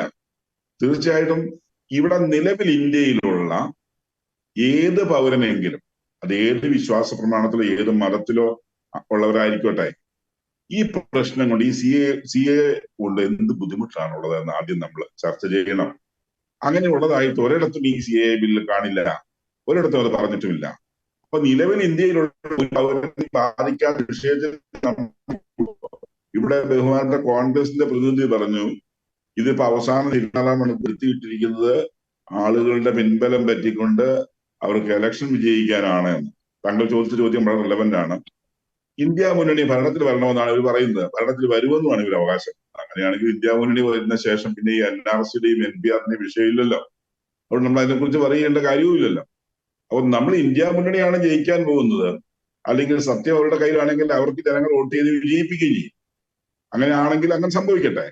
മറിച്ച് ഇത് രാഷ്ട്രീയ പ്രീണനമാകുമ്പോഴോ, ഇപ്പൊ ഞാൻ ഒരു സമുദായത്തിന്റെ വോട്ട് ബാങ്ക് രാഷ്ട്രീയത്തിന് വേണ്ടി അവരെ പ്രീണിപ്പിക്കാൻ വേണ്ടി വസ്തുക്കളെ വളച്ചൊടിച്ച് പ്രചരണം നടത്തുകയാണെങ്കിലോ, ഇപ്പൊ നമ്മുടെ മുഖ്യമന്ത്രി തന്നെ പറഞ്ഞു ഇത് ഈ കേരളം നടപ്പാക്കില്ല. അറിയാവുന്ന കാര്യമാണ്. ഇത് പാസ്പോർട്ടും സിറ്റിസൺഷിപ്പും ഒക്കെ ഈ കേരളം സമ്മതിക്കുകയല്ല എന്ന് പറഞ്ഞാൽ നടക്കുന്ന കാര്യമാണ്. പാസ്പോർട്ട് കൊടുക്കുന്നത് ഗവൺമെന്റാണ്, സിറ്റിസൺഷിപ്പ് കൊടുക്കുന്നത് ഗവൺമെന്റാണ്. അപ്പൊ നമ്മളിത് ചുമ്മാ കണ്ണിൽ പൊടിയാൻ വേണ്ടി എന്തെങ്കിലും വിളിച്ചു പറയുന്നതിനപ്പുറത്തേക്ക് രാഷ്ട്രീയ ലാഭങ്ങൾക്ക് വേണ്ടി വോട്ട് ബാങ്ക് രാഷ്ട്രീയത്തിന്റെ പ്രീണനയം സ്വീകരിക്കാൻ വേണ്ടിയിട്ട് പറയുന്നതിനപ്പുറത്തേക്ക് വസ്തുക്കളായി കണ്ട് അംഗീകരിക്കേണ്ടത് അംഗീകരിക്കണം. നമ്മുടെ ജനാധിപത്യത്തിന്റെ ഏറ്റവും വലിയ പോരായ്മ ഞാൻ കാണുന്നതാണ്. പ്രത്യേകിച്ച് അമേരിക്ക പോലുള്ള രാജ്യങ്ങളില് ഭരണകക്ഷി നല്ലത് ചെയ്തു കഴിഞ്ഞാൽ പ്രതിപക്ഷവും അതിന്റെ കൂടെ കൂടിയും അംഗീകരിക്കുകയും അതിനുവേണ്ടി വോട്ട് ചെയ്യുകയും ചെയ്യും. ഇന്ത്യൻ ജനാധിപത്യത്തിലെ ഭരണകക്ഷി എന്ത് ചെയ്താലും നന്മയാണെങ്കിലും തിന്മയാണെങ്കിലും കണ്ണുപിടിച്ച് തീർക്കുക എന്നുള്ള ഒരു രാഷ്ട്രീയ സിദ്ധാന്തമാണ് നമുക്ക് ഇവിടെ ഉള്ളത്. അത് കാലഹരണപ്പെട്ട ജനാധിപത്യ സംവിധാനമാണ്. അതുകൊണ്ട് തന്നെ നമ്മൾ നല്ല കാര്യങ്ങൾ ചെയ്താൽ നല്ലതാണെന്ന് പറയുക, തെറ്റാണെങ്കിൽ തന്നെ ചൂണ്ടിക്കാണിച്ച് തിരുത്താൻ വേണ്ടി ശക്തമായ ജനാധിപത്യത്തിന്റെ സമരങ്ങൾ ഉപയോഗിക്കുക. ഇതാണ് വേണ്ടത്. ഈ ഒരു രീതി മാറാതെ ചാനലുകളിലായാലും പുറമെ ആയാലും പ്രക്ഷോഭമേഖലകളിലൊക്കെ ആയാലും ഇവിടെ എന്താ ചെയ്യുന്നത്? CAA ഉപയോഗിച്ച് പോളറൈസേഷൻ ഉണ്ടാക്കുകയാണ് ആര് ചെയ്യുന്നത്, BJP ചെയ്യുന്നതെന്ന് പറയുമ്പോൾ തന്നെ, അതായത് സാമുദായിക ധ്രുവീകരണം ഉണ്ടാക്കാൻ വേണ്ടി ശ്രമിക്കുകയാണെന്ന് പറയുമ്പോൾ തന്നെ CAA ഉപയോഗിച്ചുകൊണ്ട് അതേ സാമുദായിക ധ്രുവീകരണം ഉണ്ടാക്കാനാണ് മറ്റു പാർട്ടികളും ഈ ഇന്ത്യ മുന്നണിയിലെ പാർട്ടികളും കോൺഗ്രസും മാർക്സിസ്റ്റ് പാർട്ടിയും ചെയ്യുന്നത്. അപ്പൊ ഒരു നാണയത്തിന് രണ്ട് വശങ്ങളായി മാറുന്നത്. ഒരു വശത്ത് അവർ BJP അത് ചെയ്യുമ്പോൾ മറുവശത്ത് ഇവർ ചെയ്യുന്നത് അതിനേക്കാൾ ഒട്ടും കുറഞ്ഞ കാര്യമില്ല. നിലവിലുള്ള ഇന്ത്യ മുന്നണി മുസ്ലിം മതപീഡനത്തിന് വേണ്ടി അല്ലെങ്കിൽ മുസ്ലിം സമുദായത്തെ പീഡിപ്പിക്കാൻ വേണ്ടി തെറ്റായ കാര്യങ്ങൾ പ്രചരിപ്പിക്കുന്നു. അത് തന്നെ CPM ചെയ്യുന്നു, അത് തന്നെ കോൺഗ്രസ് ചെയ്യുന്നു എന്ന് പറയുമ്പോൾ ഇത് രണ്ടും ചെയ്യുന്നത് ഒരു തരം വർഗീയ വംശീയമായിട്ടുള്ള ഒരു എന്താ പറയുക ഒരു വംശീയത തകർത്തിക്കൊണ്ട് അല്ലെങ്കിൽ അത് ഏറ്റുപാടിക്കൊണ്ട് നമ്മള് വോട്ട് ബാങ്ക് രാഷ്ട്രീയത്തിന് വേണ്ടി മത തീവ്രവാദത്തെ ഒരു പരിധിയെങ്കിലും പ്രോത്സാഹിപ്പിക്കുന്നതിലേക്ക് പോകുന്നു സംശയിക്കണം. ഈ CAA പേരിൽ അതൊരിക്കലും നമുക്ക് അംഗീകരിക്കാൻ കഴിയില്ല. ഒരു രാഷ്ട്രത്തിന്റെ അസ്തിത്വത്തിന്റെ നിലനിൽപ്പിനും അതിന്റെ വളർച്ചയ്ക്കും അതിന്റെ രാഷ്ട്ര പുരോഗതിക്കും അടുക്കുന്ന ഒരു രാഷ്ട്രമീമാംസയായിരിക്കണം രാഷ്ട്രീയം. എന്റെ ചിന്താഗതി അതാണ്. മറിച്ച് രാഷ്ട്രീയങ്ങൾ വെറും പാർട്ടികളായി അധപ്പതിച്ചുകൊണ്ട് വോട്ട് ബാങ്ക് രാഷ്ട്രീയത്തിന് വേണ്ടിയിട്ട് തെറ്റായ പ്രചരണങ്ങൾ അയച്ചു വിടുന്നത് ഏത് പാർട്ടിയാണെങ്കിലും അത് പോഷണമല്ല എന്ന അഭിപ്രായക്കാരനാണ് ഞാൻ. ശ്രീ കെവിൻ പീറ്റർ, നേരത്തെ അദ്ദേഹം ശ്രീ വസന്ത് പറഞ്ഞായിരുന്നു, താങ്കൾ പറഞ്ഞ വോട്ട് ID വിതരണം ചെയ്ത കാര്യത്തെക്കുറിച്ച് അദ്ദേഹം പറഞ്ഞായിരുന്നു. അപ്പോൾ അതിന്റെ ഉള്ളിലെ യാഥാർത്ഥ്യം എത്രത്തോളമാണ്? അല്ല, ഈ വസന്ത് എന്ന് പറയുന്നത് ശരാശരി കോൺഗ്രസ് നേതാക്കളുടെ ഒരു പ്രതിരൂപമാണ് നമ്മളിപ്പോ ഈ ചർച്ചയിൽ കണ്ടത്. ഇവർക്ക് ഈ CAA വിഷയത്തിലെ നിയമത്തിലെ ഇന്ന ഭാഗങ്ങളാണ് ഞങ്ങൾ എതിർക്കുന്നത്, അതാണ് അപകടകരം എന്ന് ചൂണ്ടിക്കാണിക്കാൻ ഇവർക്ക് ഒന്നുമില്ല. ഒന്നുകിൽ ഇവരത് പൂർണ്ണമായിട്ട് ഇദ്ദേഹം വായിച്ചിട്ടില്ല, അല്ലെ വായിച്ചവർക്ക് അറിയാം അതിനകത്ത് ഒന്നും തന്നെയില്ല. ഇവരിവിടെ ഒരു വോട്ട് ബാങ്ക്, ഒരു സംഘടിത വോട്ട് ബാങ്കിനെ പ്രീണിപ്പിക്കുന്നതിന് വേണ്ടി ഒരു പുകമറ സൃഷ്ടിക്കുകയാണ്. ഇവർക്കറിയാം ഒന്നും തന്നെ ഇവിടുത്തെ സംസ്ഥാന സർക്കാരിനോ പ്രതിപക്ഷത്തിനോ ഒന്നും തന്നെ ചെയ്യാൻ സാധിക്കില്ല. ഇവിടെ ഇപ്പോൾ പൗരത്വ രജിസ്റ്റർ ചെയ്യാൻ വേണ്ടിയിട്ട് ഒരു സെന്ററുകൾ സ്ഥാപിക്കുകയാണെങ്കിൽ അവിടേക്ക് വേണമെങ്കിൽ സ്ഥിരമായിട്ട് നമ്മുടെ DYFIക്കോ യൂത്ത് കോൺഗ്രസിനോ വേണമെങ്കിൽ മാർച്ച് നടത്താം, ഉപരോധം നടത്താം. ഇവിടെ അതൊന്നുമില്ല. ഇന്നലെ ഇവിടെ അവനവന്റെ ആൻഡ്രോയിഡ് ഫോണിൽ ഇരുന്നു കൊണ്ട് അത് രജിസ്റ്റർ ചെയ്യാവുന്ന രീതിയിലുള്ള ആപ്പുകൾ വരെ രംഗത്തിറങ്ങി കഴിയും. ഒരിടത്തും പോകേണ്ട കാര്യമില്ല. ഇതിവിടെ നടപ്പിലാകുക തന്നെ ചെയ്യും. അതിനെ തടയാൻ ഇവിടുത്തെ മുഖ്യമന്ത്രിക്കോ ഒന്നും തന്നെ സാധിക്കില്ല. വസന്ത് പറയുന്നത് അതിനെ എതിർത്ത ഹർജികളുടെ എണ്ണത്തേക്ക് ചൂണ്ടിക്കാണിച്ചുകൊണ്ടാണ് അദ്ദേഹം അതിനെ ന്യായീകരിക്കാൻ ശ്രമിക്കുന്നത്. എത്ര പരിതാപകരമാണ്. രാജ്യം ഭരിച്ചിരുന്ന ഒരു രാഷ്ട്രീയ പാർട്ടിയുടെ നേതാവ് വന്നിരുന്നിട്ട് ഹർജികളുടെ എണ്ണമൊക്കെ ചൂണ്ടിക്കാണിച്ചു. അല്ലാതെ ഒന്നും പറയാനില്ല അവർക്ക്. കാര്യം അവരുടെ നേതാവായിരുന്ന മൻമോഹൻ സിംഗ് തന്നെയാണ് ആദ്യം രാജ്യസഭയിൽ ഇത് കൊണ്ടുവരുന്നത്. വർഷങ്ങളായിട്ട് അവർ പറയുന്നുണ്ടെങ്കിൽ അപ്പൊ ഒന്നും തന്നെ ഇല്ല. അപ്പൊ ഇതിനെ തടയാൻ ഇവിടുത്തെ സംസ്ഥാന സർക്കാരിനോ ഇവിടുത്തെ പ്രതിപക്ഷ കക്ഷികൾക്കോ ഒന്നും തന്നെ സാധിക്കില്ല. ഇതിവിടെ നടന്നുകൊണ്ടിരിക്കും. കാര്യം ഇവിടുത്തെ നമ്മുടെ മുഖ്യമന്ത്രിക്ക് പാസ്പോർട്ട് ഓഫീസിന്റെ വാദികൾ ഫോട്ടോസ്റ്റാറ്റ് എടുക്കാനിരിക്കുന്ന വ്യക്തിക്കുള്ള റോള് പോലും ഈ വിഷയത്തിലില്ല. അതുകൊണ്ട് തന്നെ പൗരത്വ ഇത് നടപ്പാകും. അതോടൊപ്പം തന്നെ NRC നടപ്പിലാവണം, പൗരത്വ രജിസ്റ്റർ ഉണ്ടാവണം. ആസാമിൽ ചെയ്തതുപോലെ പൗരത്വ രജിസ്റ്റർ ഉണ്ടാവണം. ഇവിടെ അതിന് പ്രകാരം ഇവിടെ ജോലിക്കായിട്ട് അന്യ സംസ്ഥാന തൊഴിലാളികൾ എന്ന് പറഞ്ഞ് ഇവിടെ വന്നിട്ടുള്ള 35-40 ലക്ഷത്തിൽ ആരെയൊക്കെ അനധികൃതമായി രാജ്യത്തിലേക്ക് നുഴഞ്ഞു കയറി ഇവിടെ വന്ന് എത്തിപ്പെട്ടുണ്ടോ എന്ന് കണ്ടെത്തി അവരെ ക്യാമ്പുകളിൽ താമസിപ്പിച്ച് അവരെ അവരുടെ രാജ്യത്തേക്ക് ഡീപ്പോർട്ട് ചെയ്യണം. അതിലെന്താണ് തെറ്റ്? ഇവിടെ സൗദി രാജാവ് 35-40 വർഷമൊക്കെ സൗദി അറേബ്യയിൽ ജോലി ചെയ്താലും രേഖകളുടെ കാലാവധി കഴിഞ്ഞാൽ പിടിച്ചകത്തിടും, ചാട്ടവാറിന് അടിയും കിട്ടും. റംസാൻ എടുക്കുമ്പോഴത്തേക്ക് പൊതുമാപ്പ് കൊടുക്കും. ആ പൊതുമാപ്പ് പ്രകാരം അവിടുന്ന് ഡീപ്പോർട്ട് ചെയ്യും. അപ്പൊ പിന്നെ രാജാവ് എത്ര മഹാൻ, ദീനദയാലു, മഹാൻ, മാന്യൻ എല്ലാമാണ്. ഇവിടെ വന്നിട്ട് 299 രൂപയ്ക്ക് ജിയോ ചാർജ് ചെയ്യും. എന്നിട്ട് മോദി ഫാസിസ്റ്റ് എന്ന രീതിയിൽ CAA-ക്കെതിരെ പ്രതികരിക്കും. ഇതാണ് നമ്മുടെ ആൾക്കാർ. അപ്പൊ അതുകൊണ്ട് ഇദ്ദേഹം പറഞ്ഞ പോലുള്ള എടുത്തു പറയാൻ ഇവർക്ക് ഒന്നും തന്നെ ഇല്ല. അതുകൊണ്ടാണ് ഇദ്ദേഹം ഇങ്ങനെയുള്ള കാര്യങ്ങളിലേക്കൊക്കെ പോകുന്നത്. ഞാൻ പറഞ്ഞത് ശരി തന്നെയാണ്. ഇവിടുത്തെ ആലുവായിലെ ആ ഒരു കൊച്ചു പെൺകുട്ടിയെ ബലാത്സംഗം ചെയ്ത് കൊന്ന വിഷയത്തിന് ശേഷം ഞാനൊരു വിവരാവകാശ പ്രകാരം നിയമപ്രകാരം ഞാൻ എല്ലാ പഞ്ചായത്തുകൾക്കും അയച്ചയിൽ നിന്ന് കിട്ടിയ രേഖകൾ പ്രകാരം ഈ ചപ്പാത്തിലെ ആളൊഴിഞ്ഞു പോയ ലായങ്ങളിൽ താമസിക്കുന്ന അന്യസംസ്ഥാന തൊഴിലാളികൾക്ക് അവിടുത്തെ പഞ്ചായത്തിൽ നിന്നും ഇവരുടെ ഇത് കേന്ദ്ര ഗവൺമെന്റ് ആണ് ഇലക്ഷൻ കാർഡ് കൊടുക്കുന്നതെന്ന് പറഞ്ഞാലും ഇതിനുള്ള റഫറൻസുകളും ബാക്കിയുള്ള കാര്യങ്ങളും എല്ലാം കൊടുക്കുന്ന പഞ്ചായത്താണ്. അപ്പോൾ അത് കൊടുത്തു എന്നുള്ളത് ശരി തന്നെയാണ്. അതിന്റെ രേഖകൾ എന്റെ കയ്യിൽ ഇരിപ്പുണ്ട്. അത് തന്നെയാണ് ഇവർ ഉദ്ദേശിക്കുന്നത്. ഇവർ ഭയപ്പെടുന്നത് ഇത് തന്നെയാണ്. ഇവരിവിടെ ഒരു വലിയ വോട്ട് ബാങ്കിനെ സൃഷ്ടിച്ചുകൊണ്ടിരിക്കുകയാണ് ഈ അന്യസംസ്ഥാന തൊഴിലാളികളെ വെച്ച്. അവരുടെ യൂണിയൻ ആയി കഴിഞ്ഞു. അവര് വലിയൊരു വോട്ട് ബാങ്ക് ആണ്. അവർക്ക് ഇനി ഭാവിയിൽ എല്ലാവർക്കും തന്നെ പല രീതിയിൽ രേഖകൾ ഇവർ വിതരണം ചെയ്യും. അപ്പോൾ ഇവിടുത്തെ ഈ CAA നടപ്പിലാക്കി കഴിഞ്ഞ് ഈ NRC വന്നു കഴിയുമ്പോൾ ഇതിൽ അനധികൃതമായി ഈ രാജ്യത്ത് എത്തിയിട്ടുള്ളവരെ തിരിച്ചയക്കും. ആസാമിൽ ഈ NRC നടപ്പിലായപ്പോൾ അവിടുന്ന് അവരാരും തിരിച്ച് ബംഗ്ലാദേശിലേക്ക് പോയില്ല. അവരെല്ലാവരും വന്നത് ഈ കേരളത്തിലേക്ക് തന്നെയാണ്. ഇവിടുത്തെ ആലുവ റെയിൽവേ സ്റ്റേഷൻ മുതൽ എറണാകുളം സൗത്ത് റെയിൽവേ സ്റ്റേഷൻ വരെ എല്ലാ ദിവസവും രാവിലെ 11 മണി വരെയുള്ള ട്രെയിൻ നോക്കിയാൽ കാണാം ആയിരക്കണക്കിന് ഈ അന്യസംസ്ഥാനക്കാരാണ് വന്നിറങ്ങുന്നത്. അതിൽ പകുതിയും ഈ ബംഗ്ലാദേശിൽ കാണുന്നു വന്നിരിക്കുന്ന ക്രൂരന്മാരായിട്ടുള്ള ആൾക്കാരാണ്. ഇവിടുത്തെ ആ കൊച്ചു പെൺകുട്ടിയെ കൊന്നവന്റെ പേരുകൾ എവിടെയായിരുന്നു? ബംഗ്ലാദേശിലായിരുന്നു. ജിഷയെ കൊന്ന അമറുൽ ഇസ്ലാമിന്റെ പേരുകൾ എവിടെയായിരുന്നു? അതും ബംഗ്ലാദേശിലായിരുന്നു. അപ്പോൾ വളരെ ഡേഞ്ചറസ് ആയിട്ടുള്ള ആൾക്കാരാണ് ഇവർ ഇവിടെ ഉള്ളത്. അത്തരക്കാരെ ഈ NRC നടപ്പിലാക്കി ക്യാമ്പുകളിൽ കൊണ്ടുപോയി പാർപ്പിച്ച് അവിടുന്ന് ഡീപ്പോർട്ട് ചെയ്യുക തന്നെ വേണം. അതേ ഇവരെന്തിനാണ് ഭയക്കുന്നത്? ഇവിടുത്തെ ഒരു മുസൽമാന്റെയും ഒരു ക്രിസ്ത്യാനിയുടെയും ഒരു ജൈനന്റെയും ഒരു ബുദ്ധന്റെയും ഒന്നും ഇത് നഷ്ടപ്പെടാൻ പോകുന്നില്ല. കാര്യങ്ങൾ വളരെ വ്യക്തമാണ്. ചർച്ച അതുപോലെ തന്നെ ഞാനൊരു കാര്യം കൂടി, ഇതിന്റെ യഥാർത്ഥ കാര്യം എന്താണെന്ന് കൂടെ ഞാനത് പറയാം. ഞാൻ ഇപ്പോൾ ഇതിലൂടെ BJP ലക്ഷ്യം വെക്കുന്ന ഒരു കാര്യം എന്ന് പറയുന്നത് പ്രധാനമായും ഇതൊന്നുമല്ല. എനിക്ക് മനസ്സിലാക്കാൻ സാധിച്ചിട്ടുള്ളത് ഏറ്റവും വലിയ ഡേഞ്ചറസ് ആയിട്ടുള്ള ഒരു സ്ഥലം എന്ന് പറയുന്നത്, രാജ്യത്തിന്റെ സുരക്ഷയെ ബാധിക്കുന്ന ഇപ്പോഴത്തെ ഒരു സ്ഥലം എന്ന് പറയുന്നത് പശ്ചിമ ബംഗാളാണ്. സൗത്ത് ഇന്ത്യയിൽ കേരളമാണ്, നമ്മുടെ കേരളമായി കഴിയും. അതുപോലെ പശ്ചിമ ബംഗാളാണ് ഏറ്റവും ഡേഞ്ചറസ്. ഒരു നദിയുടെ അപ്പുറത്തും ഇപ്പുറത്തും ബംഗ്ലാദേശും ഇന്ത്യയുമാണ്. അപ്പൊ ഏറ്റവും ഡേഞ്ചറസ് ആയിട്ടുള്ള സ്ഥലമാണ് പശ്ചിമ ബംഗാൾ. അവർക്ക് നിലനിൽക്കാൻ വേണ്ടി മമതാ ബാനർജി ഈ അതിർത്തി കടന്നു വരുന്ന ബംഗ്ലാദേശികൾക്ക് ഇതൊക്കെ കൊടുത്ത് വളരെ രീതിയിൽ അവരെ സൂചിപ്പിച്ചു നിർത്തുന്നുണ്ട്. അവർ വലിയൊരു വോട്ട് ബാങ്കായി മാറിക്കഴിഞ്ഞു. ആ വോട്ട് ബാങ്കിലാണ് മമതാ ബാനർജി പോലും ഇപ്പൊ നിലനിൽക്കുന്നത്. ഈ CPIM പോലും അങ്ങനെയാണ് മമത അധികാരത്തിൽ നിന്ന് അവിടെ പരാതിപ്പെട്ടിട്ടുള്ളതാണ്. അവിടെ അവർ ഇപ്പൊ പറഞ്ഞിട്ടുള്ളവരാണ്. ആ ആൾക്കാരാണ് കേരളത്തിൽ മറ്റൊരു രീതിയിൽ എടുക്കുന്നത്. ഇതിന്റെ യഥാർത്ഥ വിഷയം എന്ന് പറയുന്നത് 3.25 കോടി മച്ചുവ കമ്മ്യൂണിറ്റി ബംഗ്ലാദേശിൽ നിന്ന് വന്നിട്ടുള്ള മത്സ്യബന്ധനമൊക്കെ ആയിട്ട് നടക്കുന്ന ഹിന്ദുക്കളിൽ തന്നെയുള്ള ഒരു മച്ചുവ കമ്മ്യൂണിറ്റി എന്ന് പറയുന്ന ഒരു കമ്മ്യൂണിറ്റി 3.25 കോടി ജനങ്ങൾ പശ്ചിമ ബംഗാളിലുണ്ട്. പശ്ചിമ ബംഗാളിലും ആസാമിലുമായിട്ടുണ്ട്. ഇതിൽ 1.25 കോടിക്ക് മാത്രമേ നമ്മുടെ ഇന്ത്യൻ പൗരത്വം കിട്ടിയിട്ടുള്ളൂ. ബാക്കി 2 കോടി ആൾക്കാർക്ക് പൗരത്വം കിട്ടിയിട്ടില്ല. ഇതിൽ ഈ മച്ചുവ കമ്മ്യൂണിറ്റിയിലെ ആളുകളെല്ലാം തന്നെ ആദ്യഘട്ടത്തിൽ CPIM-ന് ഒപ്പമായിരുന്നു. CPM-ന് നിന്നവർ പിന്നീട് മമതാ ബാനർജിക്കൊപ്പം എത്തി. ഇപ്പോൾ മമതാ ബാനർജി ഇവരോട് ഒരു ചിറ്റമ്മ നയമാണ് കാണിക്കുന്നത്. അവർ മമത കൂടുതലും ഒരു സംഘടിത വോട്ട് ബാങ്ക് ആയിട്ടുള്ള മുസ്ലിം സമുദായത്തിനൊപ്പമാണ് നിൽക്കുന്നത്. അതുകൊണ്ട് തന്നെ അവിടുത്തെ ഈ ഇന്ത്യൻ പൗരന്മാരായി മാറിയിട്ടുള്ള മച്ചുവ കമ്മ്യൂണിറ്റിയും മറ്റേ പൗരത്വം കിട്ടിയിട്ടില്ലാത്ത ഈ മച്ചുവ കമ്മ്യൂണിറ്റി വരുന്ന ടോട്ടൽ 3.25 കോടി വരുന്ന ഈ കമ്മ്യൂണിറ്റി ഇപ്പോൾ മമതയുമായി ഉടക്കിലാണ്.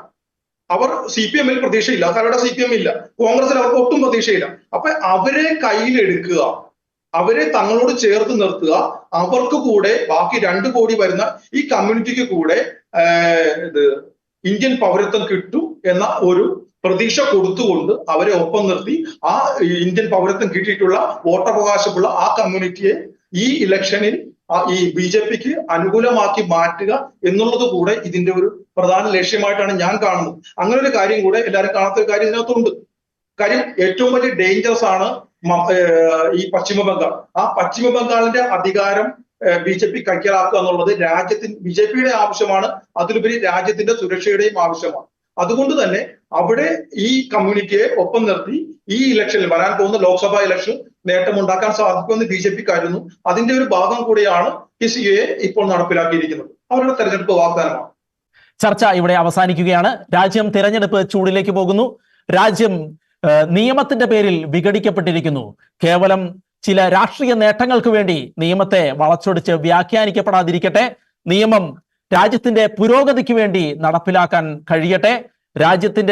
രാജ്യത്തെ പുരോഗതിയിലേക്ക് നയിക്കുന്ന കാര്യങ്ങൾക്ക് വേണ്ടി രാഷ്ട്രീയ പ്രസ്ഥാനങ്ങൾ അവരുടെ ചിന്തകളും ചെയ്തികളും വാക്കുകളും എല്ലാം പ്രയോഗിക്കാൻ ഇടവരട്ടെ. അതിനു പകരം ഈ വിഘടനവാദം പ്രചരിപ്പിക്കുന്നതിനും അപ്പുറത്ത് വികസനത്തെക്കുറിച്ച് മാത്രം നമുക്ക് ചിന്തിക്കാം. രാജ്യം വികസനത്തിലേക്ക് കുതിക്കട്ടെ. ഈ ചർച്ചയിൽ പങ്കെടുത്ത എല്ലാവർക്കും നന്ദി.